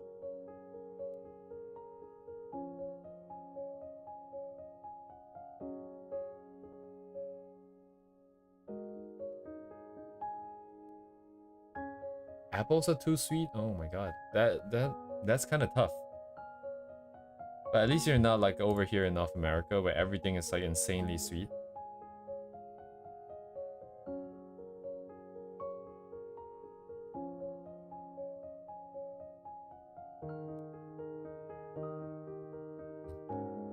Okay, let's begin with this. So, how do I want to do this? Let me see. Turn that off, turn this down. I'm probably gonna need to bump it up again.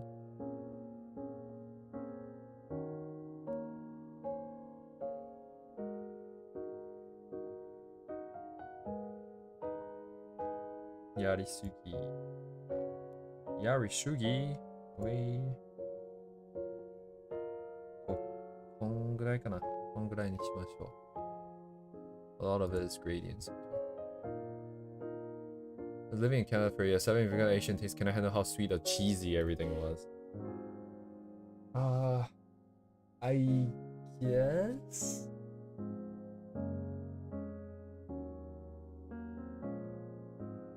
But yeah, things are super sweet for sure. I don't know about cheesy. I don't mind cheese. My coworker hates cheese. We would go and eat like some kind of like a Subway sandwich thing, and then it was just cheese and beef, and then he would ask for that without the cheese, and it's like, but it's just beef. Like, why don't you just get something else that has beef in it?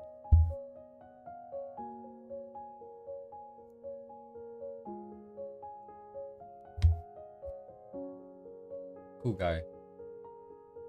Okay, let me use my brain a little bit here. Seeing a lot of subtle colors. I need to decide on the breakdown. So at the very least, the darker shadows are there, the highlights are there. And then we put in the gradient, and then I will see what happens after that. Because it feels like it's... So the darker shadow, the brighter highlights, then it's a gradient, and then after that it's picking from the gradient, the colors, and then painting out the rest of the shape. I think that would be how it's done, I think. Everything had cheese or sugar in it in some form. Hello, Silver. Indeed. Is this your new style, Silver? You would look for 2 hours and then you would pop in during one of the topics, on the conversational topics of your liking, of your choosing. New pattern, new pattern. New pattern unlocked. Yeah, like Silver, I had no doubt that you were here. It's just find it very interesting.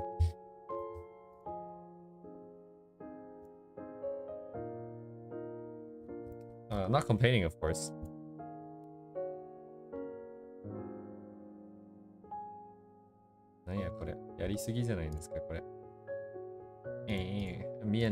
Okay, let me just base off of what I can see on the ref here.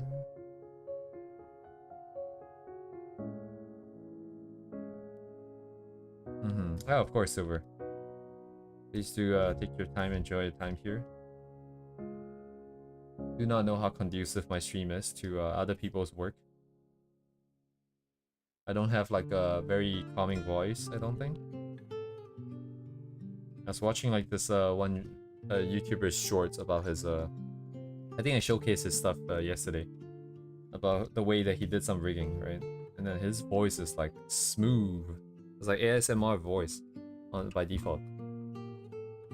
And someone in the comments was like, I ironically listen to this as I fall asleep. Oh, very cool. It's just like a Live 2D tutorial.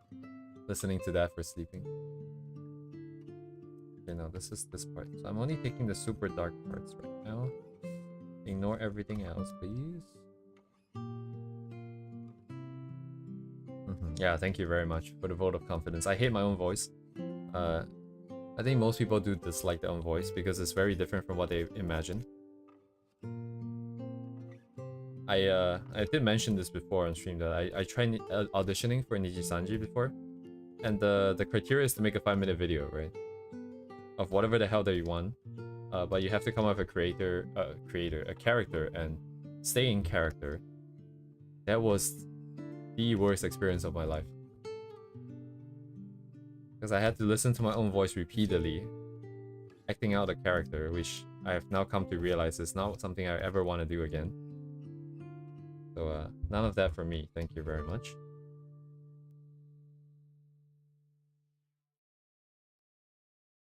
I guess that is true. You do have a point. Like if a tutorial is putting you to sleep, I guess that's the thing.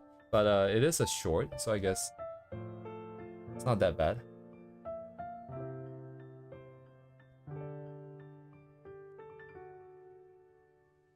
Oh yeah, like I did the audition really not so much to, I mean, I did dream about entering and having a successful career, but I know from the get-go it was not gonna happen, and I mostly did it for self-satisfaction, I guess, because like the act of doing it forces you to go through this transformation in your mind of like, I can't do this, to hey, how would I do it if I were to try for it?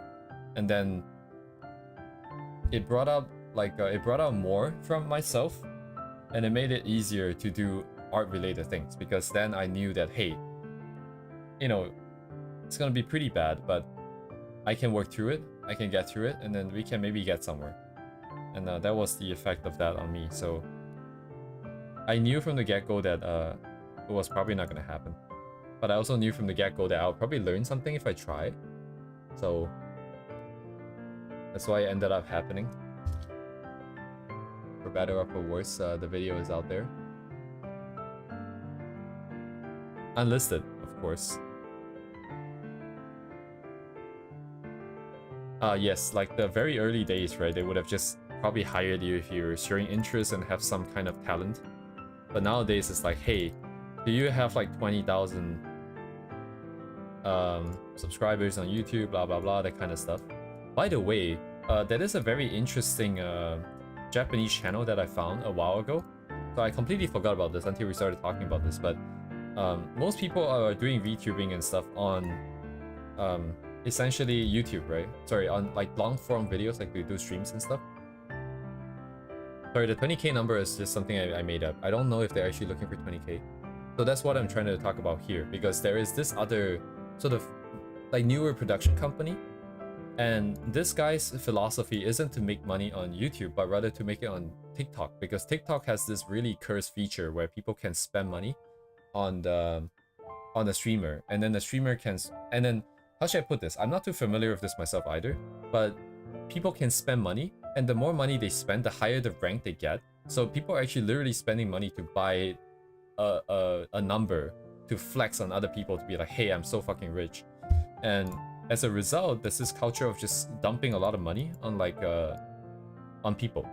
And what they would do is, so there's a lot of these like really rich people, they just kind of go around to different people's streams and then be like, I'm just gonna put money down on you for no reason other than the fact that I want to have some arbitrary number increase. And yeah, it sounds super cursed, but apparently it's a great way to make money. So this guy who made his own production company, he pulled together a bunch of people, and then he created this community of teaching people how to work the algorithm. So he will have 400 people in a group chat or something, and then they will all share their own earnings as well as their own content creation. So as the owner of this company, well, the information is public within the 400 people too. It's not like only the owner can see it, but the owner could then compile information and have weekly sort of meetings with everyone and be like, hey, this week this person makes so and so much money doing so and so content, and then they would be able to help each other in that sense.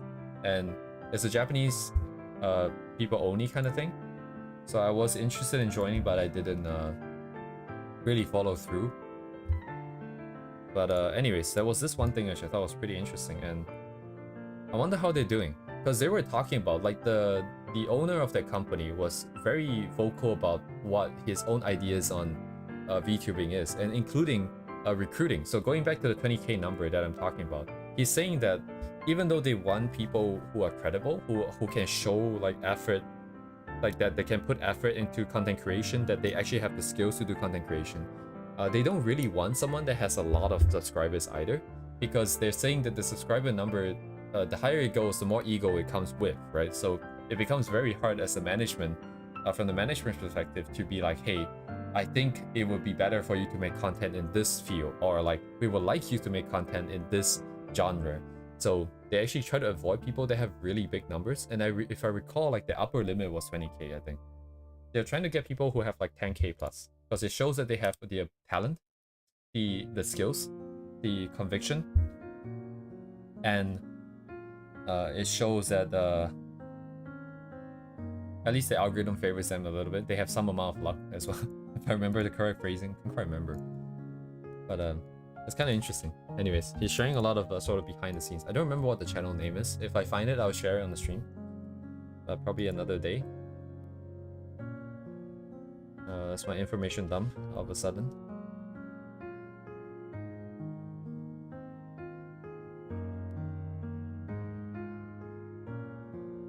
The guy really has that sort of startup sort of mentality. He's basically all in on this investment venture thing of his.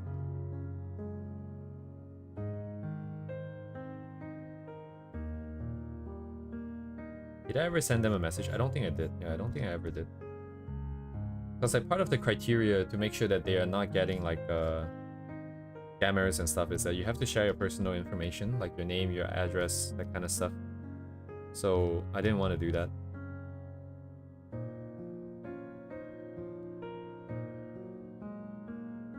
I wanted to at least ask them if they would allow like non-Japanese people in. You know, if assuming that the person can speak Japanese, because I think the only concern is that their content is all Japanese oriented. They want to make Japanese oriented content.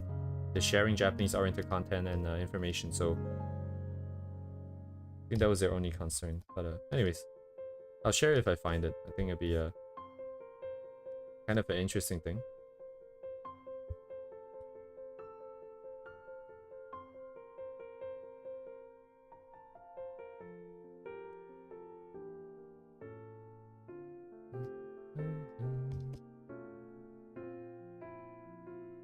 Okay, back to this nonsense. I don't know what to do with the rest of the thingies. So we have this, and we are lacking a lot of those shapes. So if I were to be a little bit more hands-on with it, what should I put in here? Put in the shadows. I can put in the bright parts as well. I guess that's also a variable option.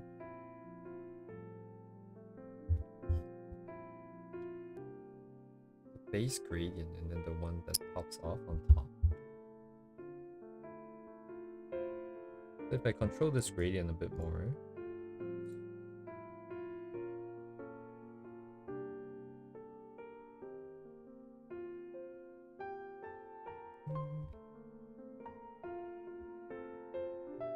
so hard drawing with a mouse. I'm drawing with a mouse right now. Why am I doing that? I don't know.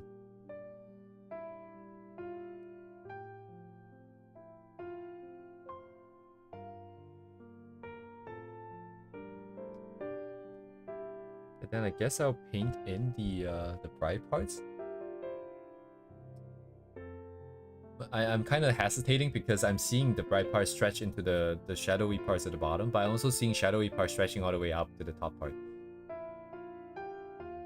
So I guess I'll just have 2 more layers here. So I should clean this line up with it. Mess that is over here.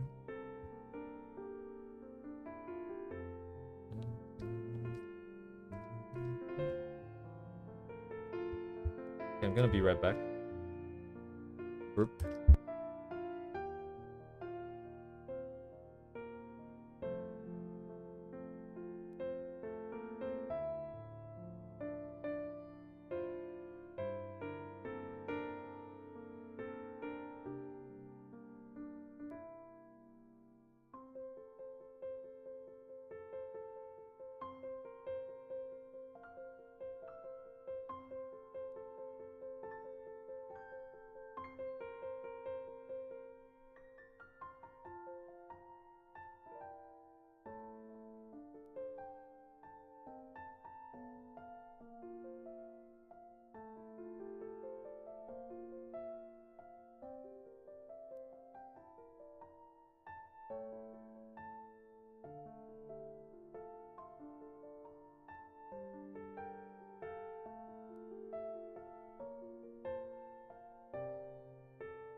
Cool.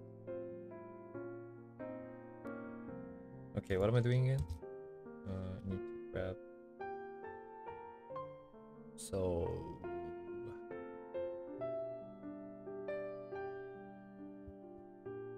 How would that work? Having it on both sides means it's kind of tricky. Probably just render it as a whole then. Why am I trying to break it into layers again?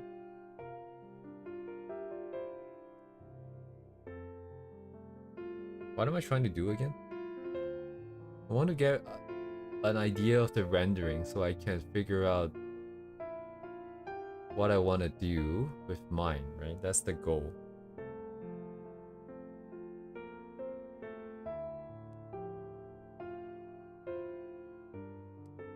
And strictly speaking, I don't actually have to do a study, but so what I'm trying to do now is actually just a proof of concept that I can execute this as long as I have a reference. I think that's what I'm trying to prove to myself. So it doesn't really matter how I get it done as long as I can get it done. So what that means is I'm gonna take over and just paint instead. No more layering nonsense. Whatever that makes it easier right now. Just to paint, I think. That would be the easiest part. So why is it not picking the correct color?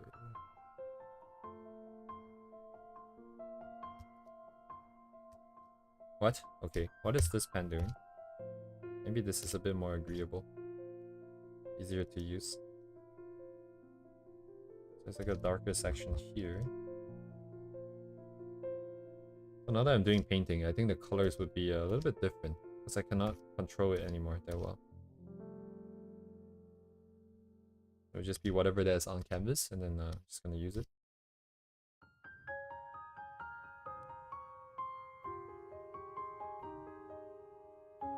Okay. So far so good.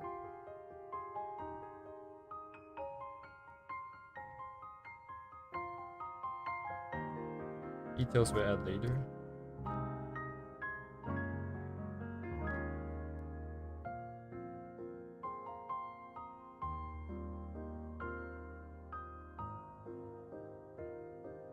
Cool. Thanks.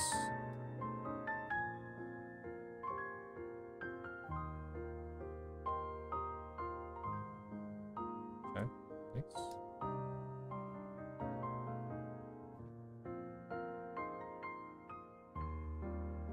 I want it to be enough to get myself. Oh, I see it's over here. So I'll cut it here. Thank you for the hearts.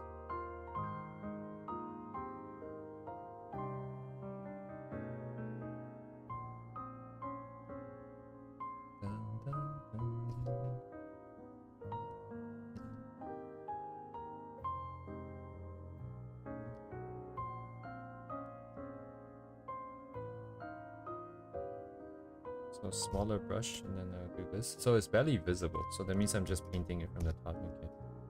Don't have enough colors here. Just do it like this.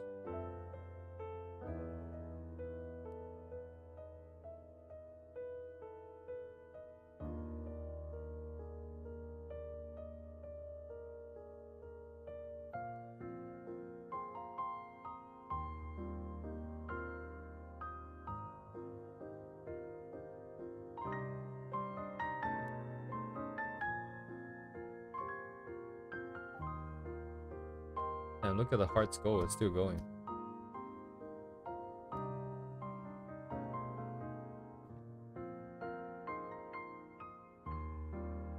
I'm a big boy streamer now. I get hearts going non-stop.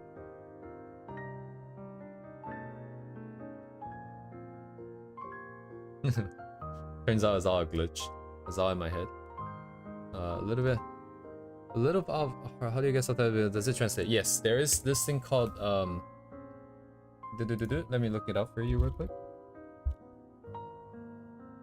You would have to deal with, no wait, I can't remember. Okay, I'll just show you this thing first. So there's this thing called local vocal. And there is this dude that made this plugin. So if you look at my OBS plugin here, ooh, Inception. So this is my mic right here, right? So if you look at the properties, sorry, look at the filters, there's this thing called local vocal transcription, and it uses the whisper model. Hello, Mizukine. I figured it might be you. Thank you very much for the hearts. And then you point it to a specific box. I forgot where it is. There's a setting somewhere, you point it to a box so that whatever subtitles that I translate is just over here. And it's the guy has like a tutorial, I think, on how to install. I can't quite remember. So you might have to spend some time figuring it out. But it's free. It's pretty good. I do crash pretty often, but I don't know if it's because of this thing. But it definitely isn't how should I say this? It's definitely potentially a problem. Yes, yes, please do take a look. I forgot which one of these is the official site, so you might have to be careful and not download something bad. But the guy's video should be legit. Yeah, it should be this one, I think. I am hesitating sending this link because I don't know if this is correct, so I will leave it to you. Yes, no problem, no problem. What is I doing? Okay, yeah, right here. Yeah, happy to help. It is very helpful. I mean, the subtitle. It's kind of jank, but it's actually able to translate different languages on a whim, because sometimes it decides to literally put that subtitles in that language, and then other times it will translate it into English. I don't know based on what is doing that, but that is a thing. It's pretty good. It's whisper model, so it is basically the best translation model. Sorry, subtitling. And what's it called in English? I forgot what's the language. Sorry, I'm just yapping on about this thing. But yes, all the best. This. Oh shit.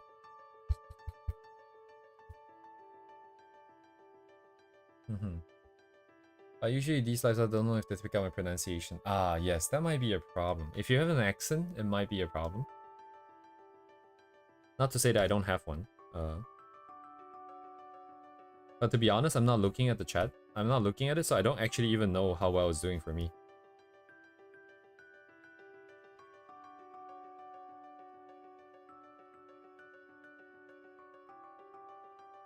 Viewing?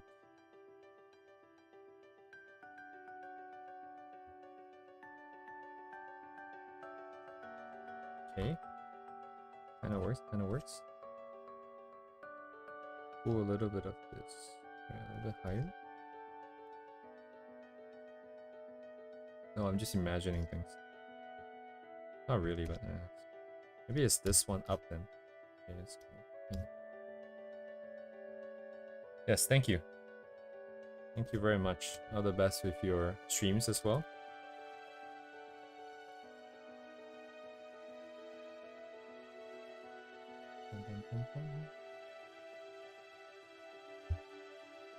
It's more shadowy, stuffy here.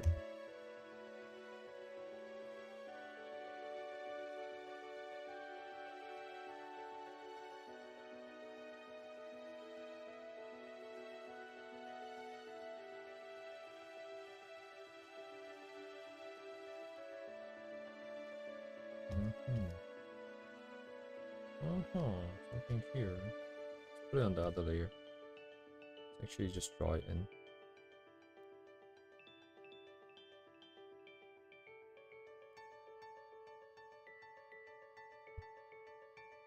Okay, let's continue here. Paint over. Check. So very subtle sort of thing coming down. How's this brush at blending? Okay, this brush is not good for blending, but it's better at putting down colors where I want them to go in a softer way that it's not like super hard, like the other brush that I use for the lines and stuff. Ah, shit. I dropped my tablet again. God damn, I'm dropping once a... It's been 3 consecutive streams now that I'm dropping it. I hope you're happy with yourself, Duvet.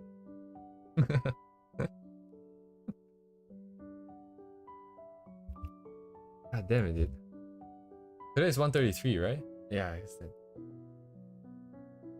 God damn it, man. Our numbers are going so high. Yeah, don't worry about it. So I have a Wacom Cintiq 13 HD tablet, and the stand that it came with, I mean, it's been 10 years since I bought the tablet, so the stand is kind of broken.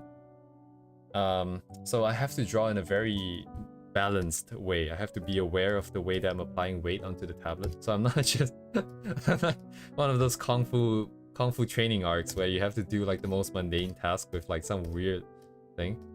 But it's kind of like that. So if I don't do it properly, the tablet will start slipping. It will start to go towards one side, and eventually it would fall.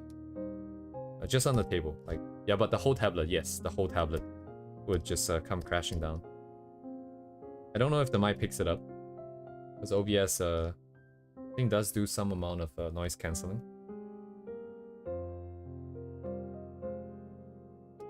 My tablet is okay, I think. I hope.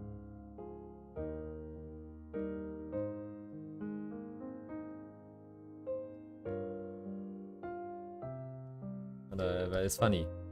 So we have a counter, and then honestly, if I can get something to listen to me yawning, I will probably put like a yawn counter too. Because there are days we do like 15 yawns in a row.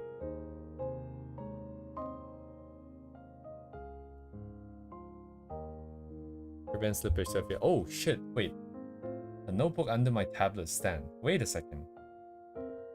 Wait a second. Why didn't I think of that? Because, so the way that the stand works is that there's this slot in the bottom. Because it's, imagine a piece of plastic and a piece of metal taped together, right? It's like glued together, but the piece of plastic is like cut in like a C shape so that the plastic can lift off of that piece of metal. And that is the stand itself. But because of like OH, it's been torn off, so this C-shaped piece of plastic can just slide off, which is why it's constantly falling. But there is a hole there where the plastic was. If I can fill that hole up, doesn't that mean that the thing is no longer able to slip, and then therefore my tablet is safe? Ideas? But what's the fun in that, right?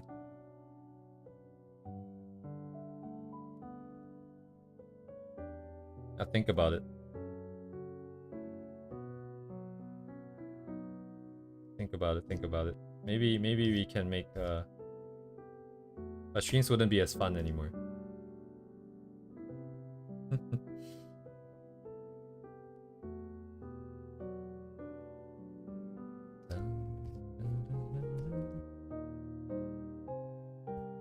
way, dude, no way.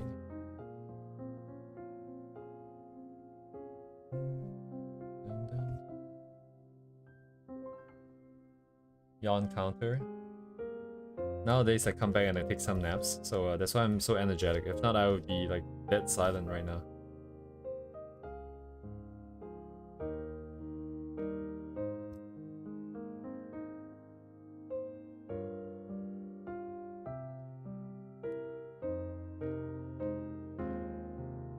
Honestly, I doubt the effectiveness of what I'm doing right now. I don't think it's actually helping that much. It's more of just something for me to do. But I don't think I'm necessarily learning a lot from doing this. I think the only time I'm learning is like I have to follow my roadmap a little bit closer. Does this look the same? Okay, this is kind of deep fried, so let me do it like this.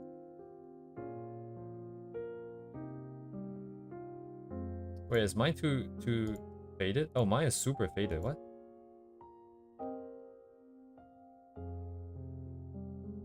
How come I didn't feel like it? What?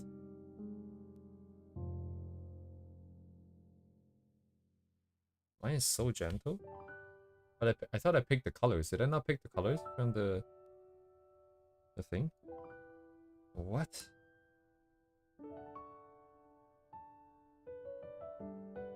Yeah, Ellie, that is what I claim to be doing, but effectively I think I'm on autopilot.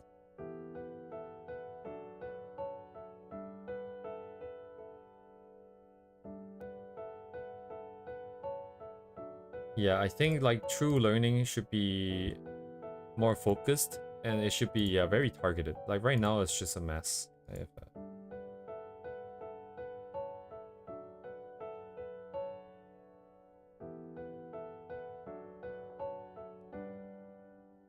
It's gonna cheat with a multiply layer here because I kind of messed up on the gradients.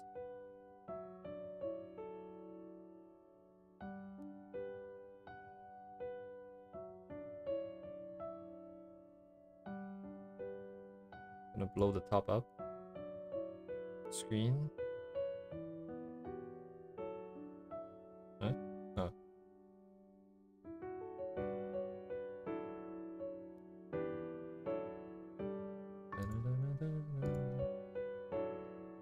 So this is more of the value range that we're looking at.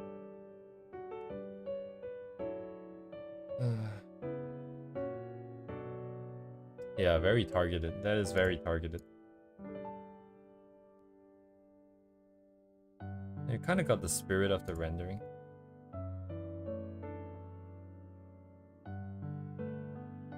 Missing some details here. A bit more subtle stuff on the bottom.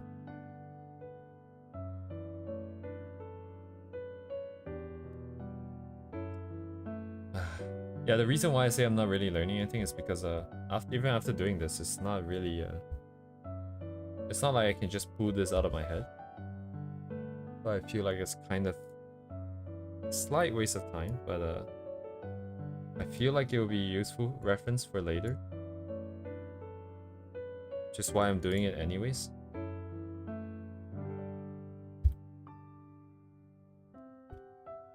Number 2 here, G.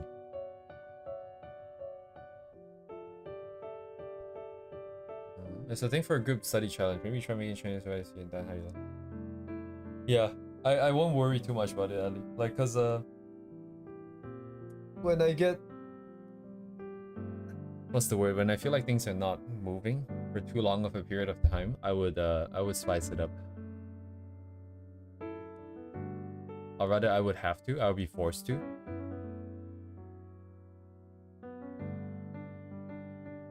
So in the meantime, I think I'm just gonna let it ride. It seems to be just how I work, I think. Just like how there's downtime to anything, like this would be the inefficient part of the process. And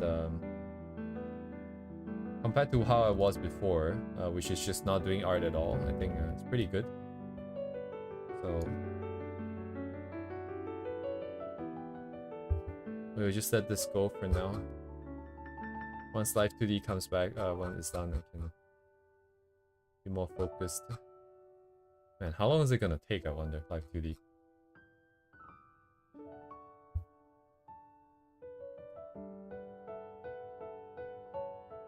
Yeah, I'm getting too gated. Okay, so for this week, I definitely want to have my...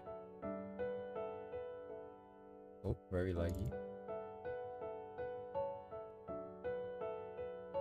I definitely want to have the face rendered.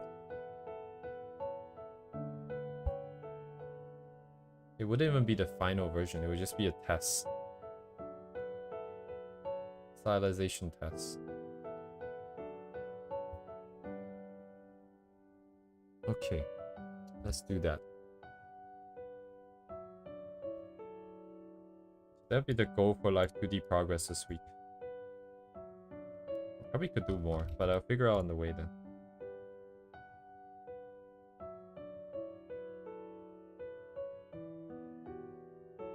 And the clothing design. Yes, we need a clothing design. We'll just go for something super basic. I feel like I've said this so many times now, but I haven't done anything on it about it yet.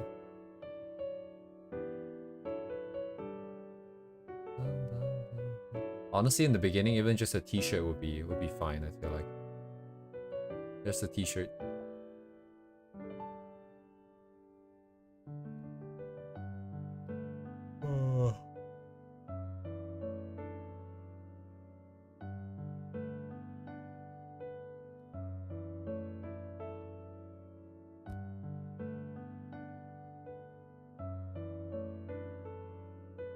Yeah, it's just a t-shirt in the beginning.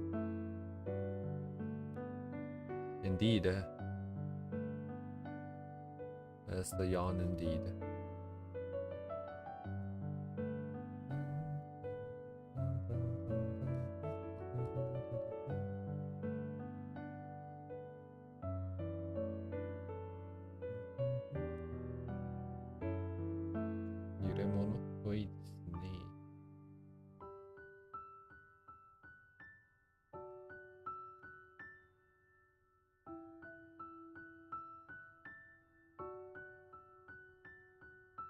Yeah, or even something like this.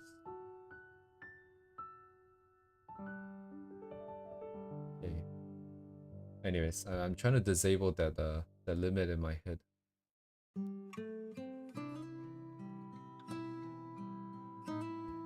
Okay. Let's focus on this for now. Yoink, yoink, yoink, yoink, yoink, check. 7. So thicker border here. Thicker border. Activating my neurons. So I cannot. What is?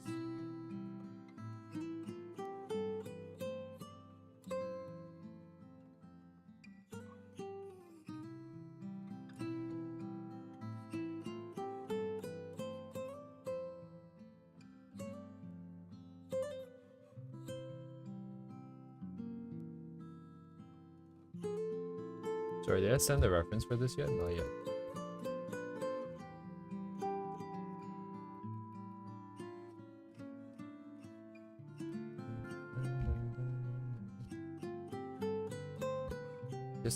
Here's the artist. And then actually, take a quick look at the hair rendering real quick. So we've got like tiny dots. This is not that easy to see.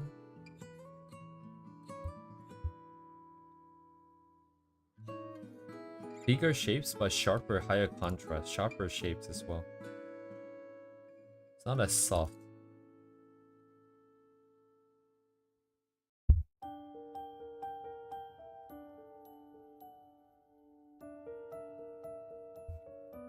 I do like the reliance on lines though on the style.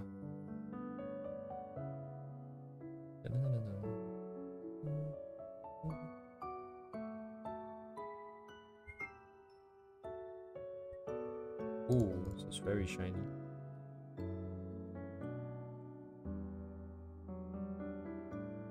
Yeah, it really does pop though.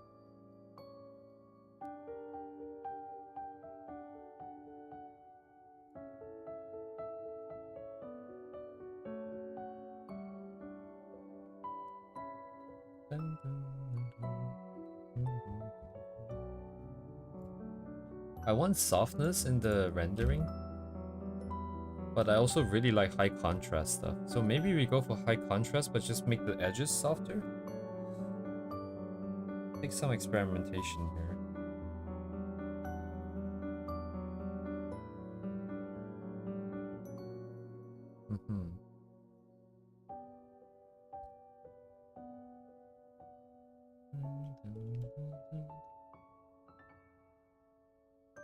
Wait, I think her eyes are round, right? Her eyes are still round. Actually, this is the VTuber that they designed. That got me to, that led me to this artist. But I haven't seen them do like the really shocked expression because I'm very curious how the eye looks like. Because it feels like this is designed to be in this sort of angle. So I'm very curious if there's a top part of this. If she's like shocked, will we be able to see the entire iris here?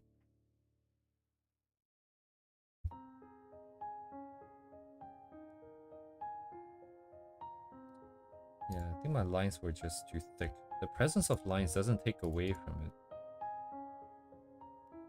It's just a different style. It means mostly was just throwing errors because let me just double check on the... That's my live 2D thingy.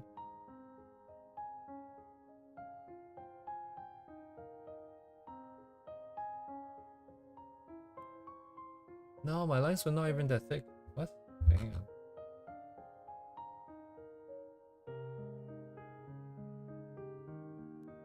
think I'm just insane. I'm just crazy.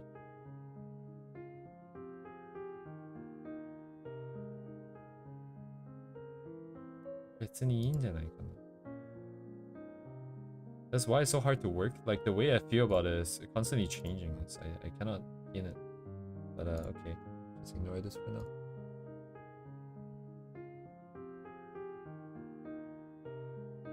Oh, oops. That's not what I wanted. That's my reference. Here.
Oh, I'm really enjoying the thick lines though.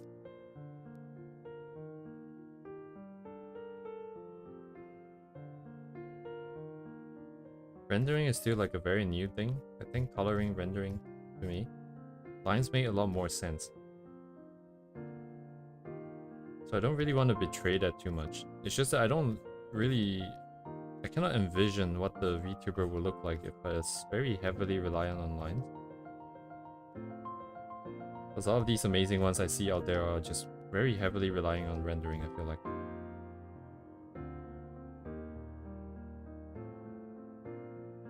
Because I have zero self-confidence with my own sort of ideas. It's very hard to proceed unless I see someone doing something similar, which is maybe what we're seeing here. Yeah, but this thick outline for this thick outline is very tricky in Live 2D when you start changing angles. I don't know how that will work because does that mean that every part should have a thick outline and then we have a mask for every single part? That would be insane. Because if you can replicate this, it would be super cool. But also at the same time, stuff like this would be best done if the engine itself supports it, and then it's just like a checkbox. Because emulating this by hand would be quite a lot of work.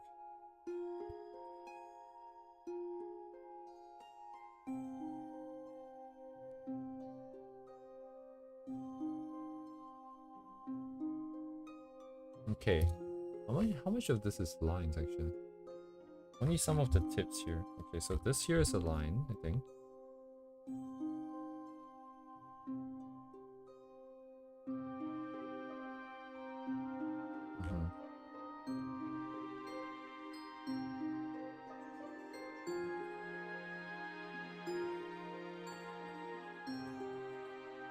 That one is a line, yes sir. This one is being sequenced in, that one is sequenced in. And extend a little bit. Same for this part, I guess. These are lined.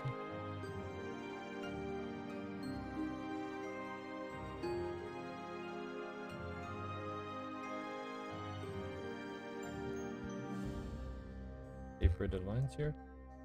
I need one more here.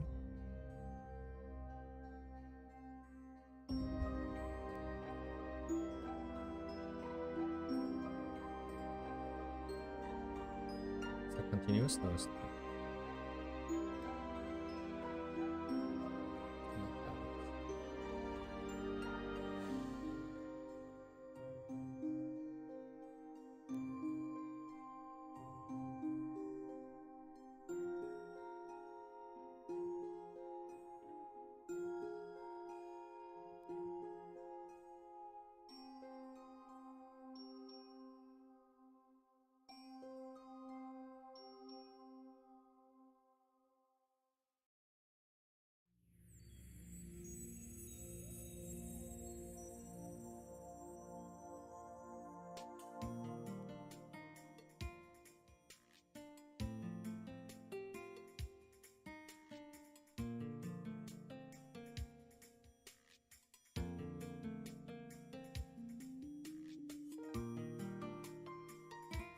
Okay, finally this.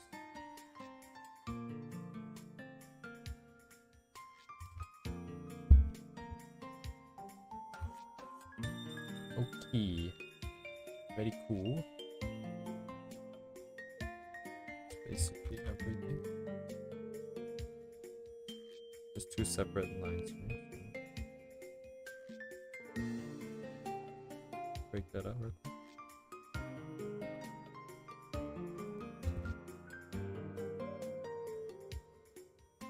I really like the bundles that they got, like here, all of these, and the fact that some of these are not like sharp; they're kind of rounded. It's kind of nice.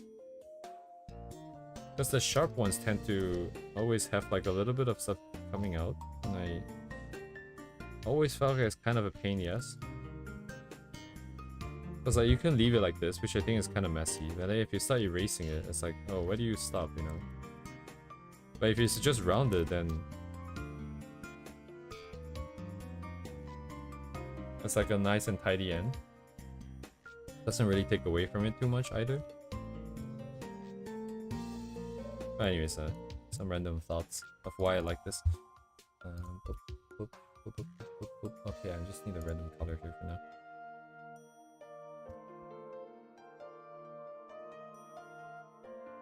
Drop this. Drop this.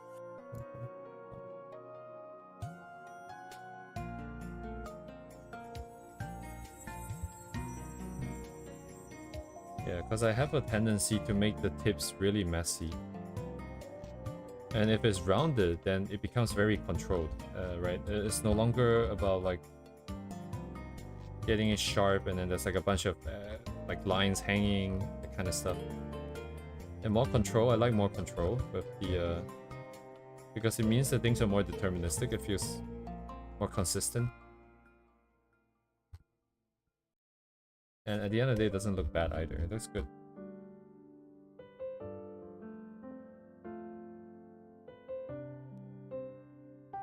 Huh. I colored this in brown. Kind of brown.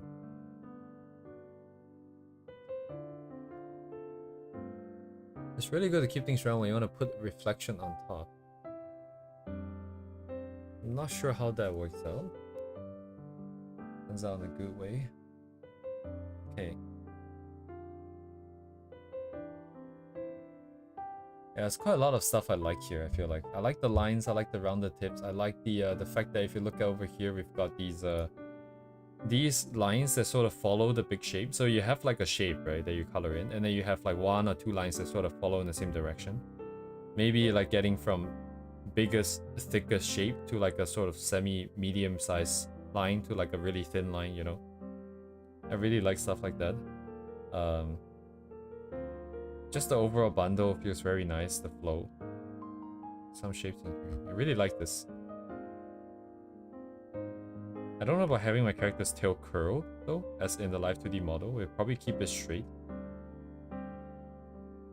Because curled stuff makes it looks really stiff once you try to animate it, and if it doesn't swing around properly.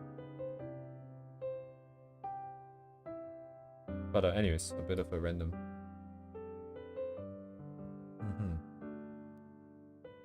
I mean, you should if that's how you're feeling about it, because how should I say this? Maybe like sort of made you got more interested, but the fact that you are interested suggests that you are interested. You like the style anyways, right? So I think you might as well go for it.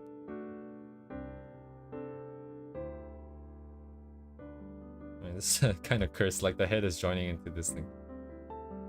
Good thing it's not the same width. So S and S1 here, we're mostly dealing with shadows going in. Do the basic shadows, and then I want to trace this so there's no ambiguity. Excusez-moi, why can I not see it? Oh, because it's too faded. Very cool, very cool. It's nice. Okay. I want to be very accurate with the lines here, if possible. Oh yes, I need to bump up contrast.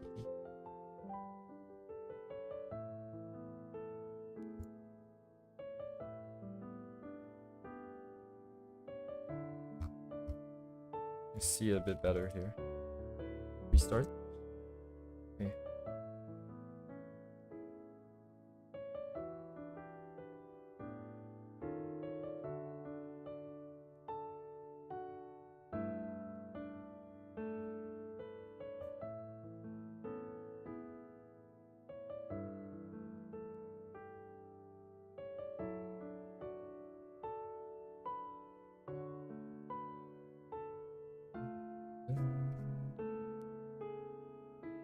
Are these?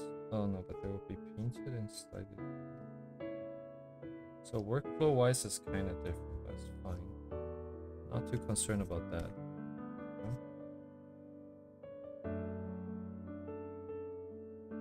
Oh, tablet check. Yes, everything is still aligned. We're not gonna fall. That's cool.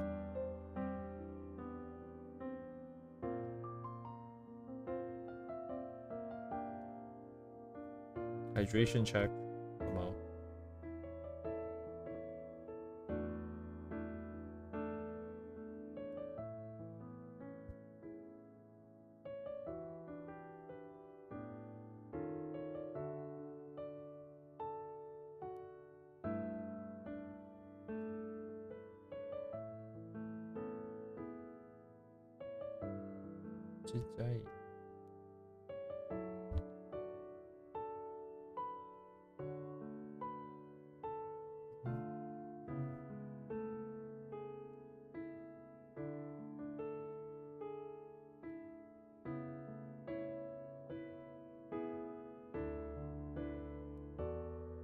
Just fade it out. Let's see. Stop it here.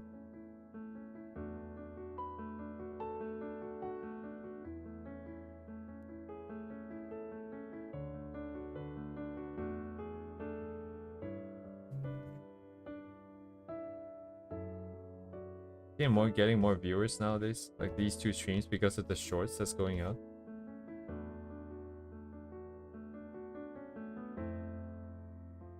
The min stuff that we did previously.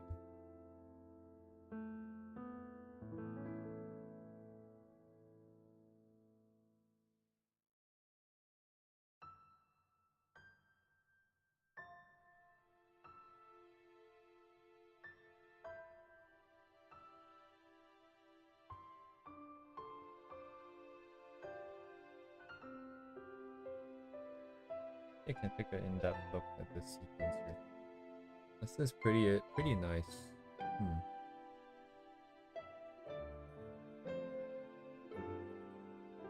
Shorts have a bigger reach. I'm not 100% sure, personally. I'm not disagreeing. I feel like there's some sense in what you're saying. I just don't have any data to back up anything at all. And I think the bigger issue is just because I'm not consistent. I think YouTube hates me now. Like my first, like the video that took off was the Ask Study video, right? And I think that's because my channel was absolutely new. And YouTube was giving me the benefit of the doubt. And I just so happened to hit like that sort of sweet spot at that point in time. Because for some reason, everyone was crazy over Ask style. And But now that I've broken off that regular sort of posting schedule, not that I have one. Did I ever have one? But did I ever have one? But it's YouTube doesn't really recommend it that like strongly, I think. White hair and silver hair? I think silver is just slightly grayer, right? And maybe like more specular. You can make it more shiny, I suppose. And white hair could be a little bit more muted. Popular artist study videos? I don't know, like there is some... Like Min is also pretty popular, but my Min video didn't go nearly as far. There's something about Ask. Something about Ask. Like half the world is like trying... Half the artist community is like super interested for some reason.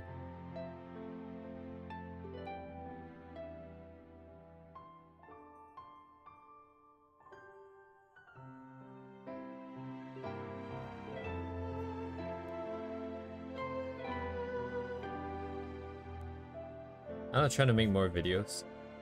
The dilemma with the videos is always, well, videos take a long time, but that's not the discussion right now. Videos is always, I wish the videos are self-contained in the sense that you come into the video, you don't need to know too much of, like, essentially you don't need to know anything else, and it has enough information to get you to where one envision you, or rather, it was able to get you where you think you want to be by entering that video. I think that would be the absolute perfect video, right? You have everything that's self-contained, but you really, you have to expect people to come in with some level of skill as well, because you can't be explaining what Clip Studio Paint is every time. So that's the problem. I don't know where to draw that line sometimes. Back then, how much should I explain? And I also don't feel like I have to sort of, I'm not in a position to explain either. So yeah. Yoneyama Mae ka. Do you do that? Explain what CSP? I did not. I assume that people who came in have a bare minimum understanding of what the tools are and how to work the software. Because explaining like all the different, like explaining what a clipping mask is, I think that's kind of condescending, I think, for most people coming in to the video. I think those are best delegated to their own sort of extreme, like super beginner videos where it's like, hey, this is what a painting software is. we should start a video of the history of Microsoft. You know, how this company started out, what Bill Gates did, how did they come up with the whole Microsoft OS, Windows OS operating system. And then be like, hey, you know, this guy decided to code Microsoft Paint. Originally, it was coded to do this. Nowadays, it's been doing this. Somehow. Suddenly tech channel. Man, that's like, I don't know how everyone feels about this. I wish, like, at the very least art, I want to get to a point where I can stop feeling imposter syndrome. But I feel that everywhere I go, at work especially. I have no idea what the hell I'm doing. And everybody is like patting me on the back. Hey, good job. It's like, what? What do you mean? I don't know what the hell I'm doing.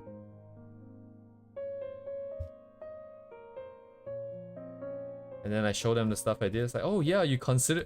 Oh my god, this is such a great implementation. I really like how you did this because it prevents this specific issue that I never thought about. I'm like, oh yeah, yeah, you're right, yeah. Like, bro, I didn't think of that.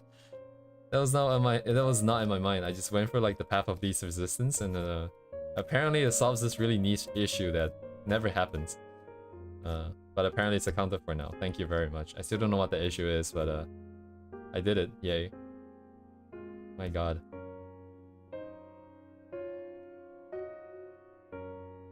Like my imposter syndrome, like, okay, so at least for art, I don't know what to talk about for tech, because I don't think that will ever go away, because I don't really like tech personally. And as long as I don't like it, I don't make an effort to learn about it, I will always feel like I'm behind.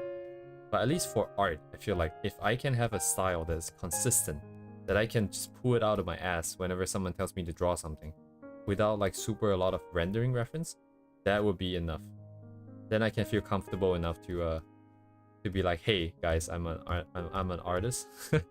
Right now I don't feel comfortable calling myself an artist because I don't feel like I've done anything original. And it's just studies and studies and studies and studies. I just feel really awkward saying that, hey, I'm an artist. I don't even say that.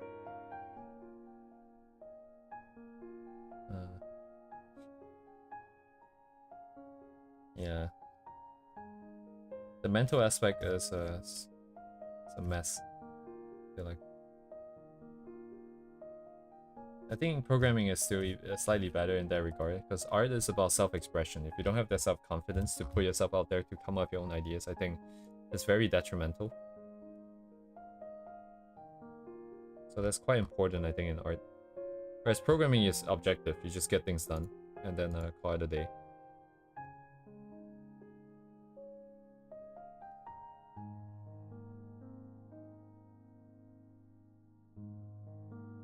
Okay, for second shadow here. I also, by virtue of the fact that I'm talking as I'm doing this, it means I'm not focused, it means I'm not actually very aware of what the shapes I'm doing are. Just autopilot tracing. At this point, I kind of given up, honestly. Like, this is just how things are going to be. Unless I do something original, where I'm forced to draw something that is different from the reference. If not, I don't think it's... My brain has been rotted away by YouTube shorts. Do you want to be once you feel comfortable as an artist? Like, do you want to focus VT with the character design? Oh, yeah, I'm here for one very specific purpose, which is to just bring my singular... one of my 4 characters to life. And that involves, mostly illustrations is the direction I've decided. But because the goal is super vague, as in like, I want to bring life to my character, I'm not limited to doing art. And eventually I want to try out music. We're trying out 3D later this year. If I can program, I might do some game programming down the line. The short term, so the short term, by short term I mean like the next 5 years, goal is to stabilize a style. Actually, the stabilized style is meant to be done this year. But stabilized style is number 1. Number 2, I'll do illustrations with my character in them. Mostly background character 50-50 kind of illustration. So not really leaning into either. But the whole point is to just explore different ideas. Like, what would this character do in this situation? Or like, if I go into like a hypothetical cyberpunk world, what kind of design would the clothes that my character would be wearing, what would it be like, you know? And through all of these, I would be basically doing a process of discovery. And I'll find out, you know, what this character is like. Because even though I am the designer, I can design this character to be whatever I want her to be. I don't want to do that. I kind of want to be like, you know, have my cake and eat it too. Because like a reader of a book, they get to discover things that the writer has created. But I don't want to... But the writer of the book, there will be no surprise, right? He has to decide everything. I don't want to be like that. I want to be kind of also surprised by being like, hey, today are you doing this thing? And oh yeah, I didn't think about this. I guess the character would do this and this and this in this situation. And then as things progress on, I will have a better idea of what the story I want to write is. And then how I'm gonna tell the story would depend. It might make a short game. It might make a short manga. It might just use illustrations and carry on. Honestly, I don't know.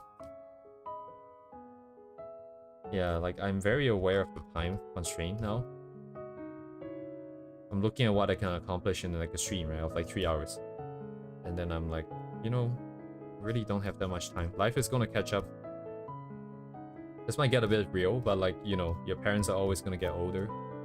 And the world is always gonna get more and more scary with every passing day. So us doing this thing, I feel like it's a luxury. It's definitely some kind of a luxury good. It's not a necessity, right? You don't really need this to live physically, be alive. So as life progresses, I think things are only gonna get worse in terms of life, time. You're gonna get less time, and the time is gonna be lower quality. And as all of these things are going on, everyone has different goals. There will be changing goals, changing priorities. Man, once I start thinking about this, it gets pretty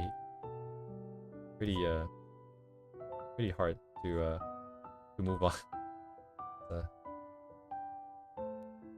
It's kind of a... But yeah, anyways, I like that you mentioned that you're trying to make the next Miku, but less about music. Because I was previously mentioning, like, because bringing characters to life, I don't know what that meant. And then Hatsune Miku is a good example. So she's kind of like has a life of her own, almost. I don't think we can get there. We don't really need to get there either. It would be nice, I think, to have a following, but I think ultimately this is a very sort of selfish goal that I'm trying to pursue. I'm just trying to keep a promise that I made, and as long as I can get to a stage where I'm satisfied with the result, I think that's fine. I don't think it doesn't have to be super quite famous, popular.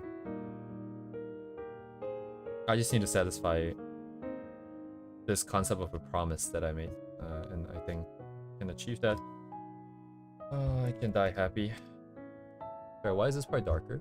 Is it a gradient? Maybe it's a gradient. That's privilege position. I think I feel you.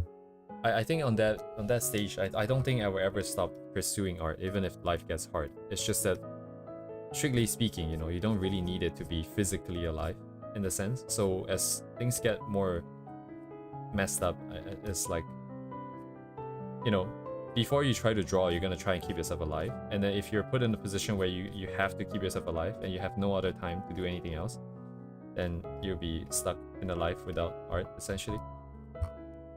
Kind of what I was getting at. Of course, it's not gonna be that extreme.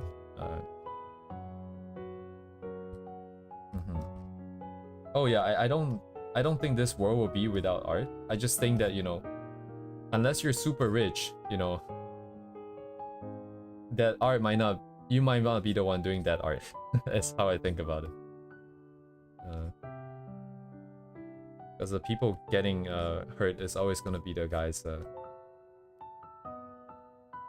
quote unquote below, with less financial security, with less flexibility in the choices that they get to make.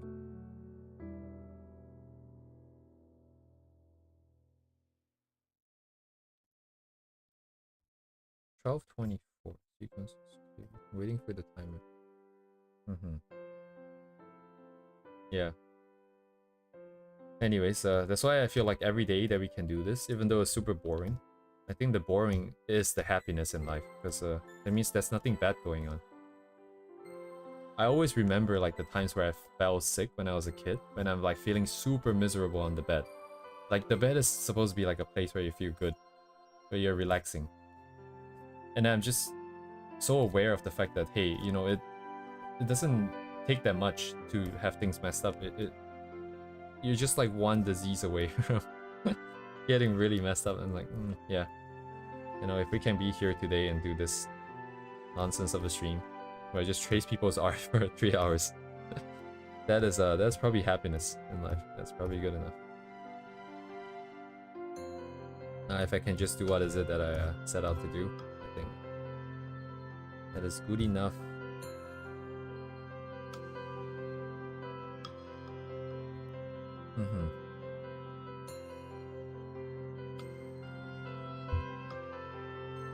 Yeah, I think people don't really want to be like super rich. There's a lot of problems that do come with that as well. Most people just want to be enough to be financially independent, to not have to worry about things anymore, which I think is fair enough.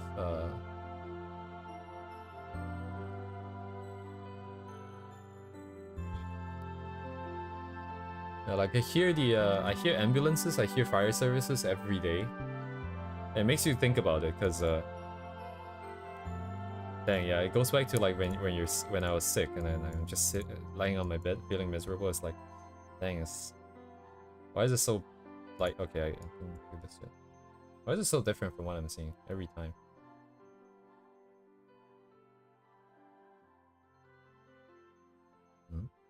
Wait, hang on. Oh, it's just a gradient thing. Okay, let me just put the gradient in. S grad lock. Bonk, bonk, bonk. So not necessarily any rhyme reason, but I guess there is. I guess there is.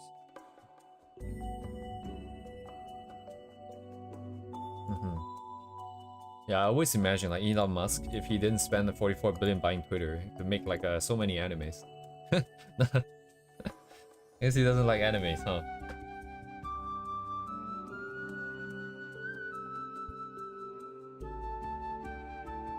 So much drama, man. Just make more art.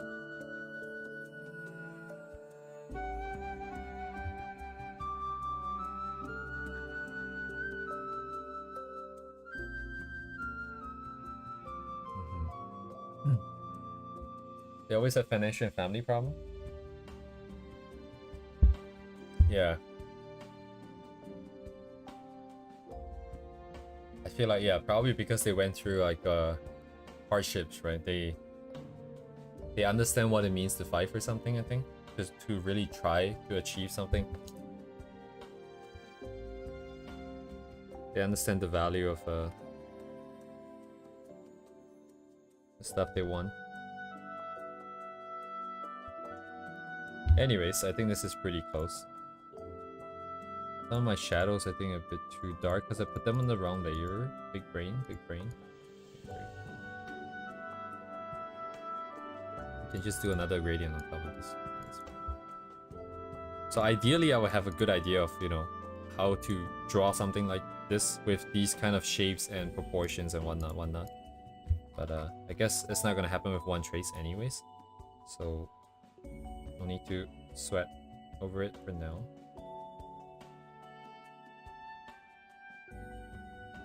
Not gonna beat myself up just yet. Maybe tomorrow. Couple punches to the face, I hope. But oh right, okay. So I'm gonna make a copy of this. I'm gonna try and get some colors for my own character's color, essentially. So I'm gonna try and tune it. Turn these off.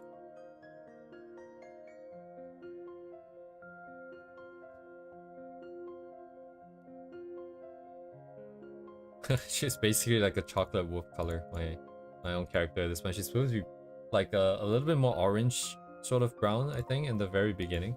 But I don't really like that color. It feels very dirty because it's very green.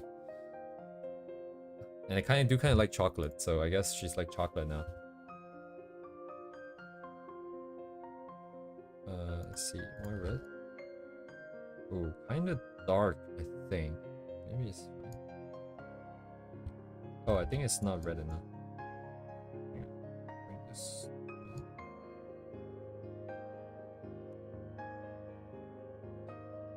Okay, what was this trying to do? I was trying to bring the values down. I think it was. So let me bring it down.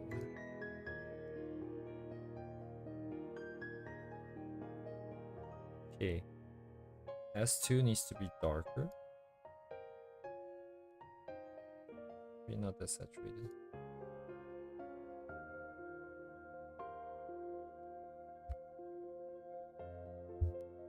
Need more hands-on control here. It's kind of bad.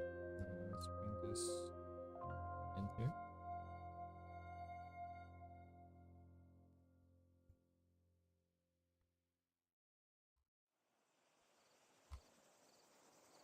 Okay, where is my own reference here? Did I ever bring it in here? I did not. Okay.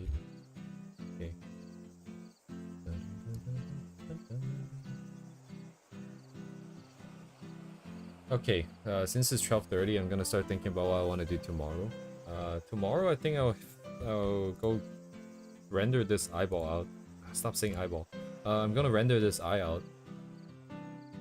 And if there's time, I might try to do some rigging in Live 2D just for this eye, a singular eye. And the objective of that would just be to emulate what we see in the video. So being able to blink and to have physics set up. And that would give us a good idea of what is happening. And I don't think I'll go for something this complicated. Actually, I might, because it's the eye. I think it's worth spending a bit more time on the eye.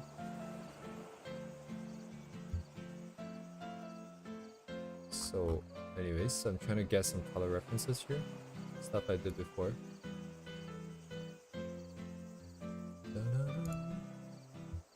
But yes, that's probably the goal for tomorrow. So it's a little bit more Live 2D relevant. Although that's what today is supposed to be.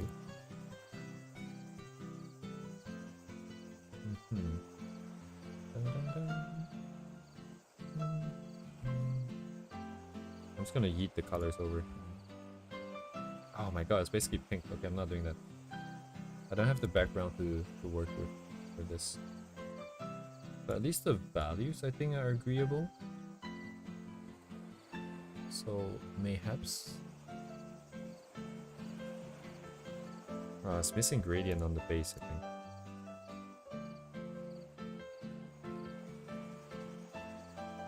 What should it be? What if it's more saturated? What does it look like? I think the shadows need to cooperate as well. Oh, Janai was it? Oh wait, this is probably this. If it's more saturated, I don't know about that. Let's see. If it's just traditionally darker.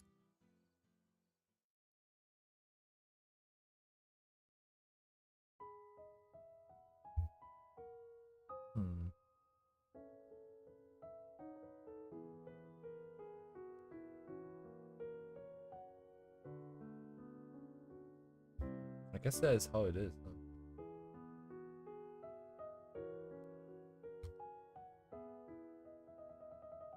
Yeah, it is the high contrast that kind of gives it that sort of. I guess this is what I'm looking for. I mean, what this is about. It is that contrast that is giving it that oomph. Dang. Also, I do like the idea of the like animal kind of feet, like a more furry kind of feet. There was another character too. Shit, was it here? Did I put it here? That was designed with like it being an Arknight's character in mind, but it's just like a fan-made character, like an OC. Oh, here. Like this character here. And you can tell from the rendering, it's kind of very Arknight's sort of vibe-ish. And then she's got like wolf feet.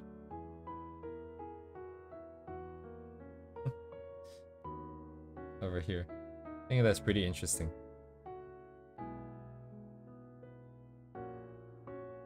And I was also exploring the idea of having a sort of more furry-like hands for her. I think it could be a toggle where we can have two different set of hands. Yeah, it's a lot of stuff I want to do. Oh my god. It's the first project. I'm gonna kill myself. Okay. Anyways, what's it that one? Okay, I just want to get the colors down. Oh wait, no, I decided the colors are done. Can I put a gradient over this? Ugh. Chill out with the gradients, shall we?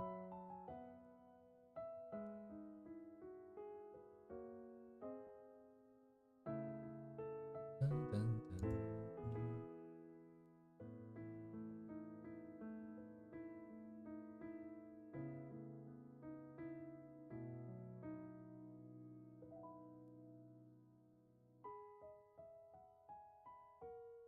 Oh, whoa, whoa. What am I doing? Oh, sorry, I'm using the wrong layer.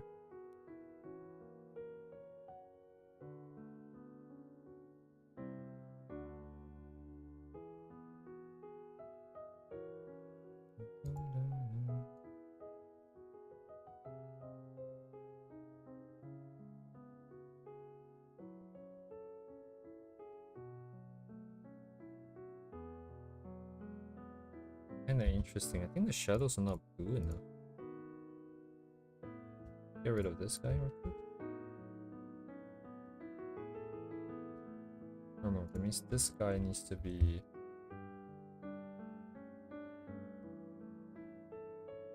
Yeah, not quite, not quite.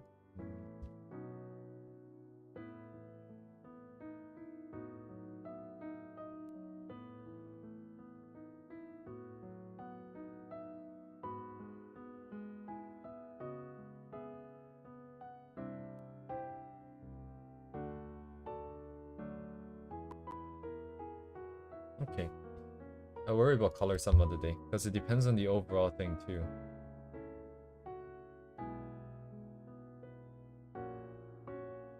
Okay, so we did this.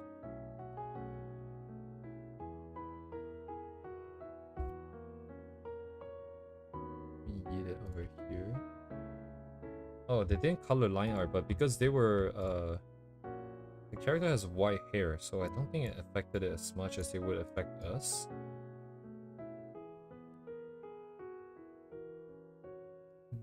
Something like this, just a little bit. It's barely noticeable. And then I'll keep a copy of it here, not there, over here.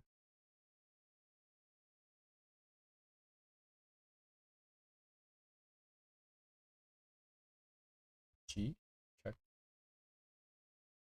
There's another sequence up there.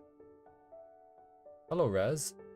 Yes, right now I'm trying to hijack the stream to do some hopefully useful studies with regards to live 2D development and stuff like that. So currently the biggest problem I have is my own style. So I need to find a style that I like, that I can use in my live 2D.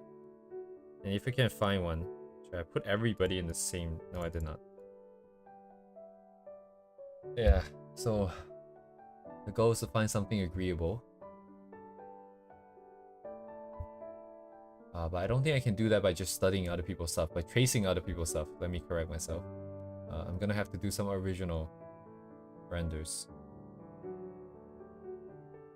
Yeah, my monkey brain is going for this. I like the contrast so much.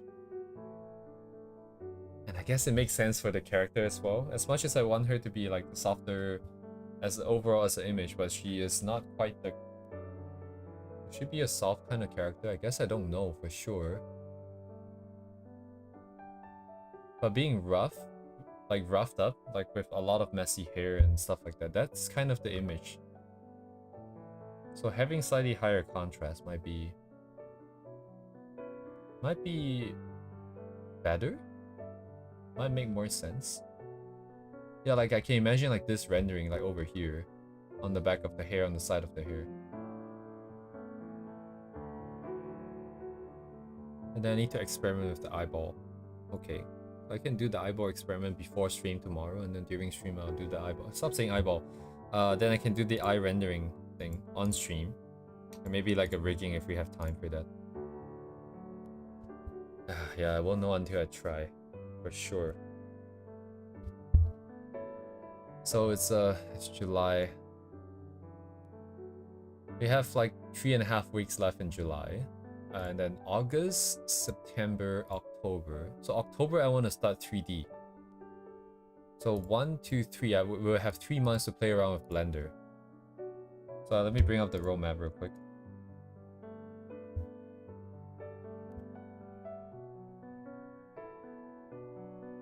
Yeah, so because we have this target at the bottom with pushing limits with 3D, I'm pushing a lot of limits right now with Live 2D. Over here, so because we have this thing here. So I want this to be October. That means the entire VTuber design, creation... Yeah, I erased this by accident. Anyways, and rigging and programming as well needs to be done before that. We would have 7, 8, 9. So we have like less than 3 months to do so. I really even wrote October here. Anyways. Doing in Blender. Yes, Blender is just so again, like, because my goal here is to create a world here, and I don't know how I want to go about it. Even though I've chose illustration, I want to figure out how the workflow for 3D is like. Because if 3D is acceptable, kind of tedious workflow, and if it's fine, and if it gives me a lot of value, then that would probably be something we work into our workflow in the future. If it sucks balls, if it absolutely sucks balls, then I'm just going to do photo bashing. And painting. You know.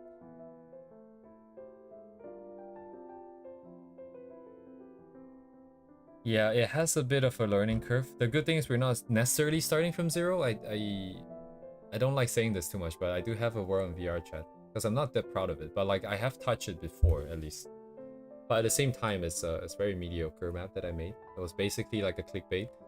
Let's not talk about that. But specifically for 3D, we're basically done for today. By the way, I'm just chatting now until I drop off. But let me show you guys the target for 3D. Um, Let me close my live 2D reference here. So the target for 3D, I mean, it'd be cool for something like this, right? And actually the one VR chat world that I did is very similar to this in the sense that I was using geometry nodes to automatically generate well, not really automatic, but to effectively randomly generate a bunch of building facades. And so basically you would go in and you would create one of these cage rooms and you would create like the windows and all the air conditioning unit or something like that. You would create like 5 different patterns, for example, and you can use geometry nodes to automatically generate like an entire building. And so basically it's very similar to this. So we would just need to figure out what is going on with the stylization here. After rendering, is it just like a texture that's being applied on, or is it like during the compositing process of rendering? Or whatnot, right? So this is like one of the targets that we could go for. Another one would be very tight designs like this. But these, I think, are a little bit too out of my league at the moment. There is one specific illustration that we will be doing a study of in Blender. There's one from Arknights. I forgot where I put it. I can look it up immediately though. I remember what's it called. I just I thought I would have a copy of it in here. I clearly do not. So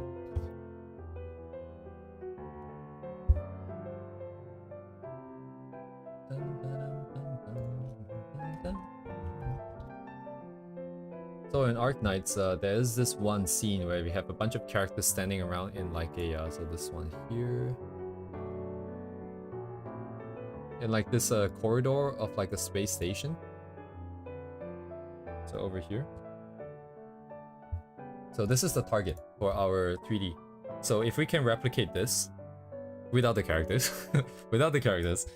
maybe I put my own character in or something, but like we do try to do this without the characters. And if we can render something like this, I'll consider that 3 months a success. So I don't know what I'm getting myself into, especially with some of these assets. I think we might have to just be a little bit loosey-goosey with the quality, because a lot of these are probably custom-made assets. We'll try to go as far as we can, but I don't want to overwhelm myself, because the goal is to get used to the workflow and create something that looks similar. Because in 3D, this shouldn't be too hard, right? You know, that's kind of what I said for Live 2D. But yeah, I think just doing a study of this is enough for us to get all the stuff we need to know out of 3D. So I don't know what to expect. Especially, I don't know how much of this is painted over afterward. Like, I'm looking at this, and this really doesn't look rendered. Unless there's a way to put in textures like this. If not, I don't know how you would do this. I would expect it to be a lot more sterile, you know, if it's purely rendered. But yes, anyway, so that's the plan for October and onwards. Yeah. We're gonna miss a lot of stuff from this. We're gonna basically not accomplish a lot of stuff from the roadmap because I overestimated the amount of capability I have and how much time some of these things would take, especially Live 2D. I thought it was gonna take 2 months, but at the rate it's gonna take like 5. 2D, then to learn making in 3D. Yeah, the reason why I want 3D is because there are I really like how tight and how impressive some of those paintings can get if you have a 3D base and you're painting over or you're rendering some kind of doing some kind of a photo bashing, texture bashing kind of thing on top. Sorry, where was it? We had like a whole discussion with Mia, and then I found like a really cool one that I thought would be a very good direction to go in, but I don't know where I put it. God damn it, dude.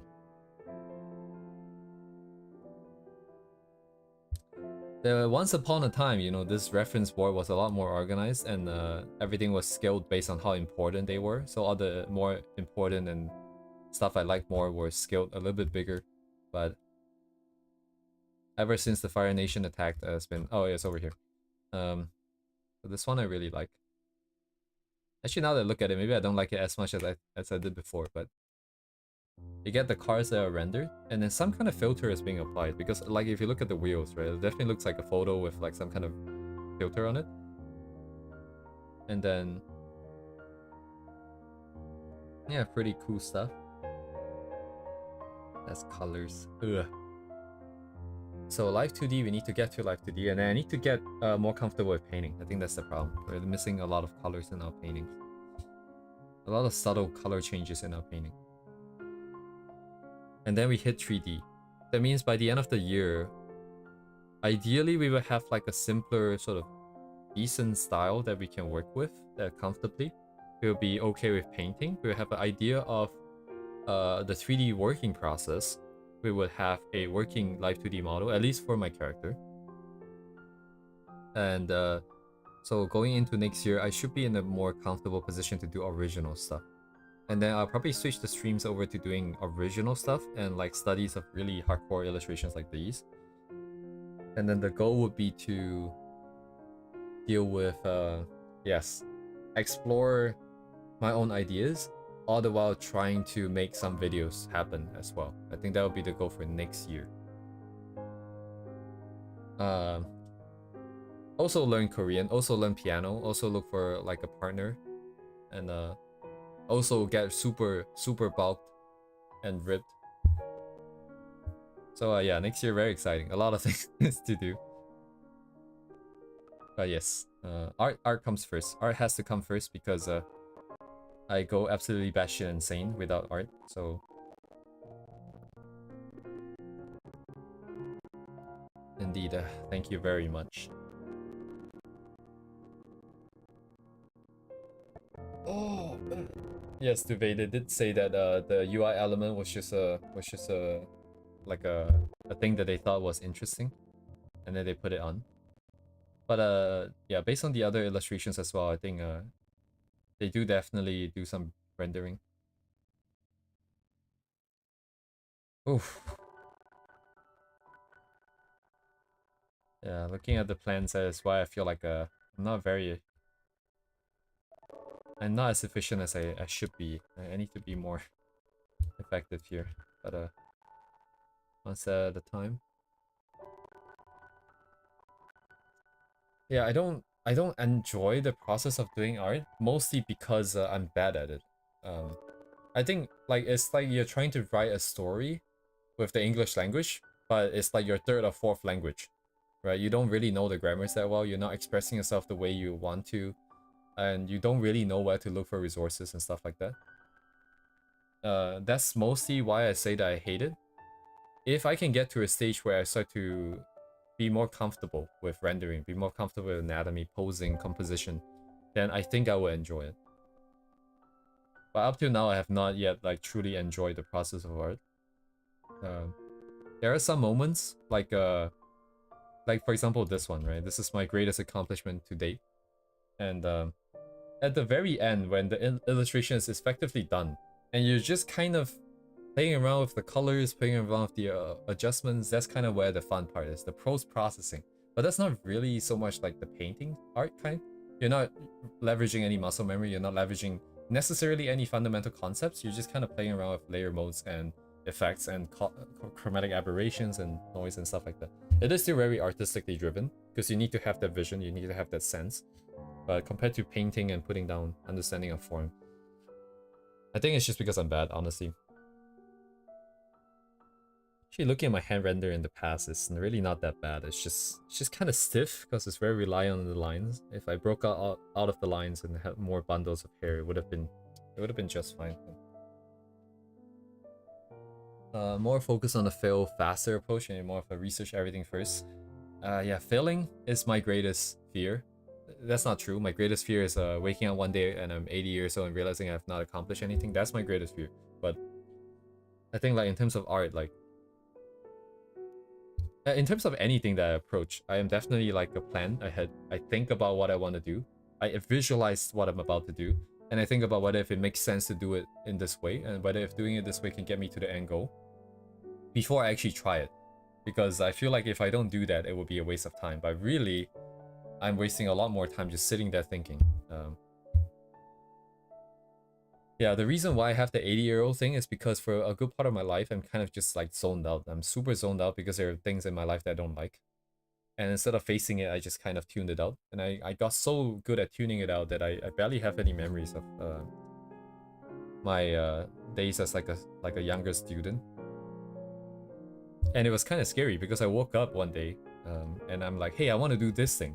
And I realized all of a sudden that, hey, like all the people that I want to be like are younger than me and they're way better than I am.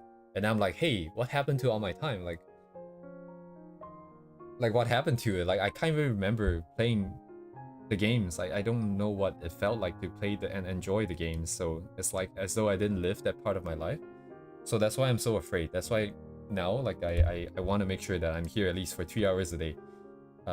Even if I'm just here to talk shit and like trace people's art, at least I know that I'm not putting that time in something else that is even less productive. So sorry, curious about the bright pink glow. I'm assuming you're talking about this here. Are you talking about the tail here? I'm not sure, the pink glow. But if you're talking about any form of glow that I put in, bright pink glow. Oh, yes, the clothes. That is me messing it up because I want to reflect the light. So I painted in reflect the light, but I failed to account for the fact that it's overcast sky, and there's not really as strong of a light source that can really bounce off of the lanterns on the left to really give this much red. But I realized it when I was painting, but I decided to just commit because it's basically the only color in the illustration anyways, right? It's the main color of the whole illustration, so why not play into it? Why not just be a little bit stronger? Excuse not doing real era of AI. Yes, yeah, AI is making everything is so complicated nowadays with AI, with like fake stuff with scammers. Actually, it reminds me like one of the so I'm commissioning someone else for something else for a separate reason, but they're a small-time artist and their account got hacked. Their account got hijacked by someone posing to be. It was like a really weird scam. It was like the guy was like the scammer was like, hey, I accidentally like blocked your account or like reported your account or something. Please come over here to appeal for it or some stupid shit. And then it was like a phishing scam, right? So they got their password stolen and stuff like that. And then they created a new account so I can reach back out to them. But the interesting, like the thing that was on my mind is that, you know, like, how do I know that this is not a scammer too? And my mind is like racing. It's like, hey, you know, like, am I exposing myself to too much risk? Am I exposing more personal information? It's like, anyways, it's things are very complicated nowadays. There's a lot of scammers, a lot of scary things. You have to be very aware. Especially if you work in software, especially because I do a little bit more security related stuff, and you get to see a lot more of those interesting things that people try to do, and it really makes you wonder how anything really works nowadays, how anything is even secure nowadays. It's very easy to bypass a lot of things. I obviously can't talk too much about it, but you guys have to be really careful with the files that you open, even if it's like a video file. You know, people do embed stuff in video files. PDF files are basically like a virus bomb, so don't ever open PDF files that you don't know the source of. Send it to virus total, get it to do a scan, at least like a baseline scan, just to see if there's anything that comes back. Images can be injected. Anyways, it's kind of insane, like the stuff that people can do. Because I imagine the amount of time we're putting into art and investing into learning all the intricacies and stuff, and then there's just as much stuff for all the different vectors of attack out there for computer security. It's insane, like how most of, like, I'm sure actually, to be honest, most of our stuff is already lost out there. But yeah, it's Kind of scary to think about. But anyways, bit of a random rant. What is this? I really like writing down my ideas, but I don't really like reading it.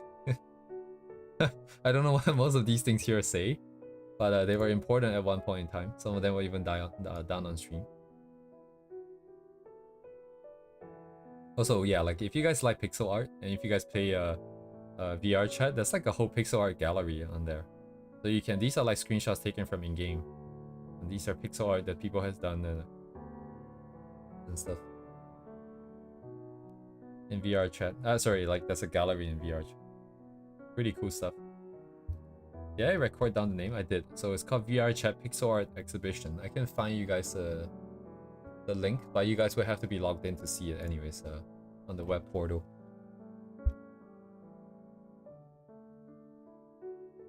Yeah, we've got like really good stuff in here. But then part of my brain is like, can't you just paint like a normal painting and just run like a filter over it? I feel like that's kind of blasphemy in the world of pixel art to say stuff like this. But as an outsider, that's kind of how I feel about it.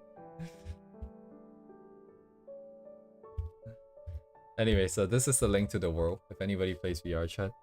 It's 121 megabytes big. Doesn't have that many visits, only 12,000. But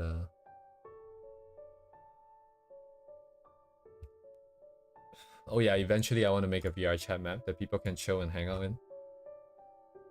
Yes, eventually we'll make a 3D model of my character too, and then I'll make a world in VR chat for her, and then she'll just walk around as like an NPC or something, and then maybe eventually that can become a game or something. Title My Flavor? Flavar? Oh yes. Don't even fully know what VR chat is. VR chat is just a game. Just imagine like a game where you can be any anime avatar you want. And then it's a game about just chatting to people. You don't need VR to play it. It's their greatest downfall, as I like to call it. Because everyone I talk to about VR chat, they're like, ah, yeah, I would love to play it, but I don't have VR. It's like, no, you don't need VR to play it. And it's free. It's entirely free.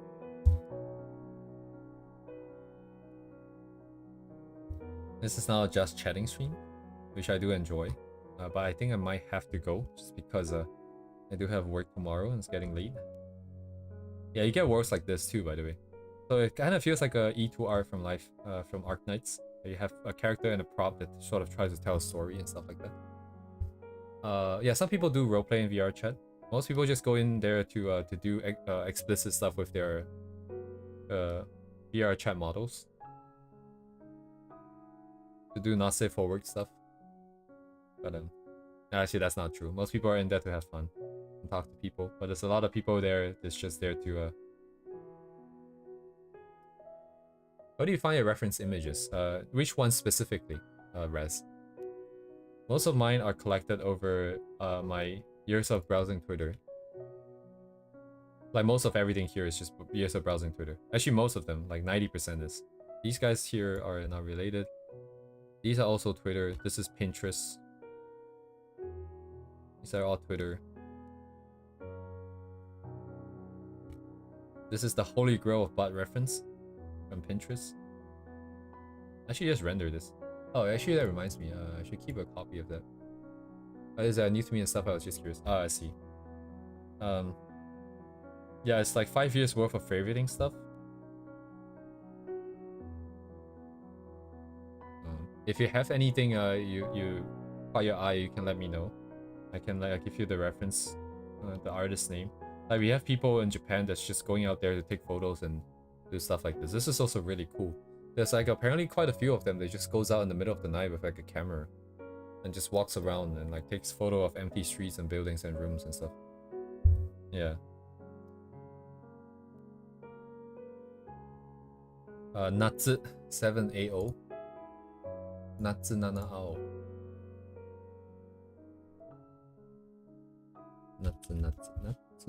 Natsu without the S because they don't spell it with the S. Very cool. I'll send this link here since we're here. Yeah, like I did a purge on my Twitter, so it no longer sends me memes. So nowadays I get a lot more artists as well. Actually, this list is pretty outdated that we're looking at, like this this sheet, because I have a lot of newer stuff that I wanted to add, but I haven't gotten around to it because it takes so much time just to go through your Twitter bookmarks.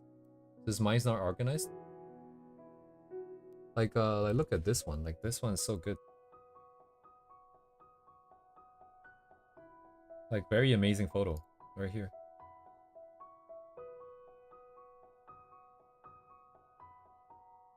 Yeah, like if you come onto some of, like if you open some of these links, you follow the person, which I did not. But if you follow them and then you wait, did I just turn that from 14.9k to 15k? Am I the 15k on the dot? Should I unfollow to find out? Oh shit, dude! I'm the, I'm the, I'm the 15,000 one. What? That's insane, dude. What? Anyways.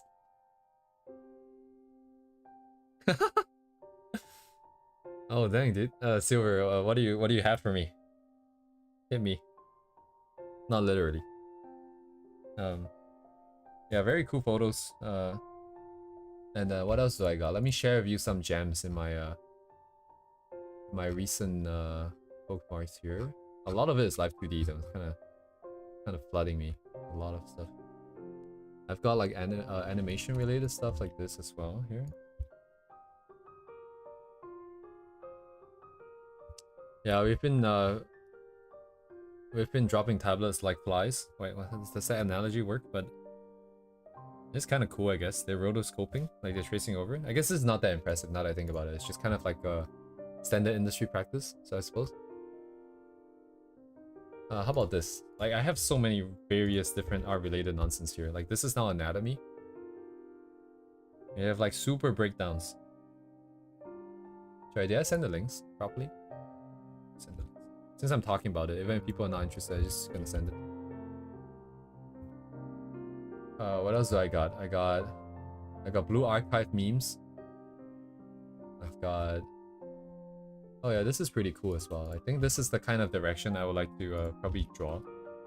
This is probably what will happen a lot more next year with my character and background. Hopefully. Where it's just a character and background. The anatomy silver, I've sent it. It's the one that's called Tatami Loop. It's the second latest link that I've sent. This one is not safe for work, so I'm just gonna... It's not really not safe for work, not safe for work. There's no explicit parts, but the implications are extremely not safe for work. So just open the link at your own peril. But I thought it was very interesting. They also have like... has like 9.5 million impressions. So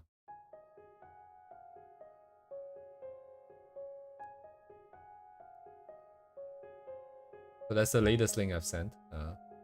What else do I got? I got rendering tutorials for like clothing. No. I've been feeling super uninspired recently because all the art I get is the same. Oh, I see. Yeah, the hands do go hard, and it would be a good practice to like draw off them and render off them. Although I don't know if that is that might be worse than like all the new bodies I've drawn so far. Maybe if I don't draw like those the lines that is not part of the hands, it would be fine. Wait, did I send this link yet? Kind of lost. I haven't yet. I don't know if people want tutorials like this. Clothing tutorials. Sorry, I'm just spamming links now. They've also got like interesting styles like this.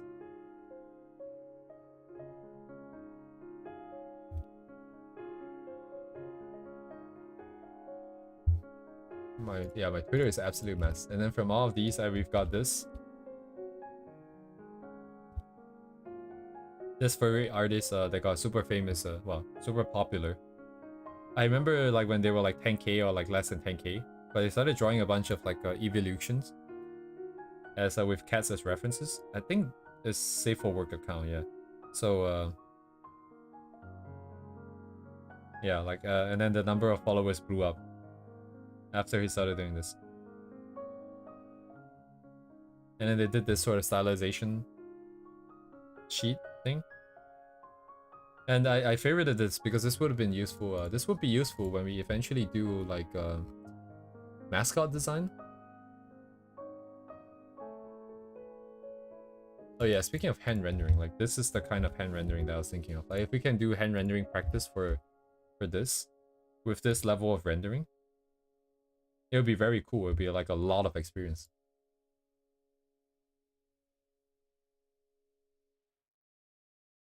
And this artist that's very good at drawing shiny stuff.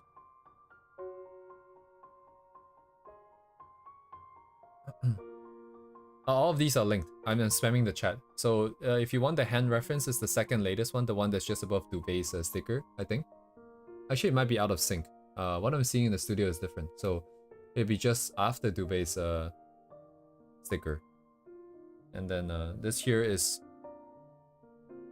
very cool. This artist also just recently released like a colossal course, I think, if I remember correctly. So if you've got that to check out as well, if you like the rendering style.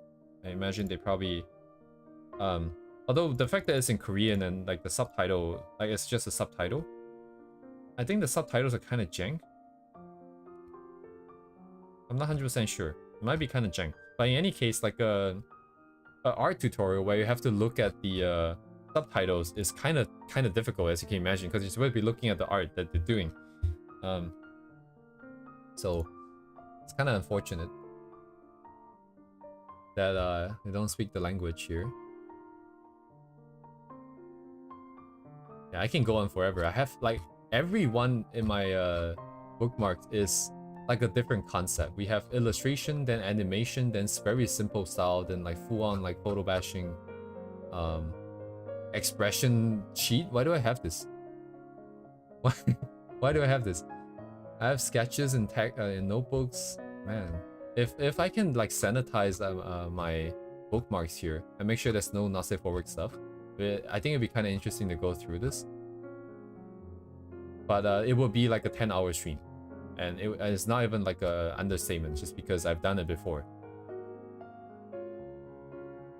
Because when I was collecting references for some of the planning I did before, it was taking hours. Oh my god, it was hours and hours and hours and hours of scrolling endlessly. Oh yeah, okay, let me end on this. I think this is like interesting. And then I'm gonna go head out. But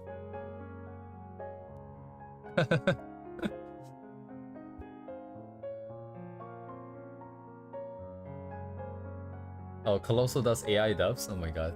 Do they not know who their audiences?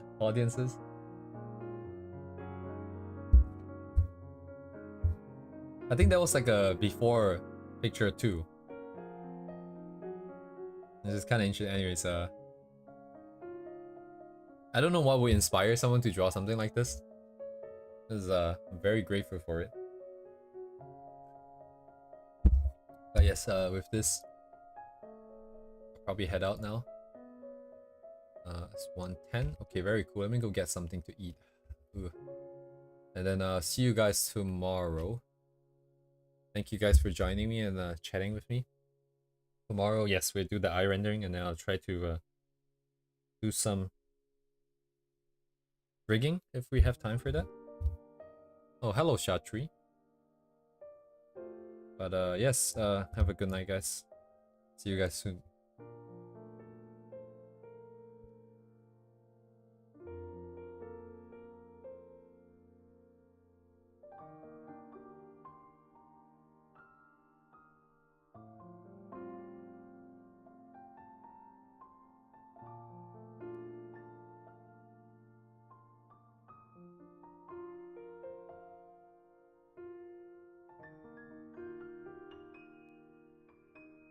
This is where I make all the thumbnails, by the way. Every single thumbnail is here. But anyways, good night.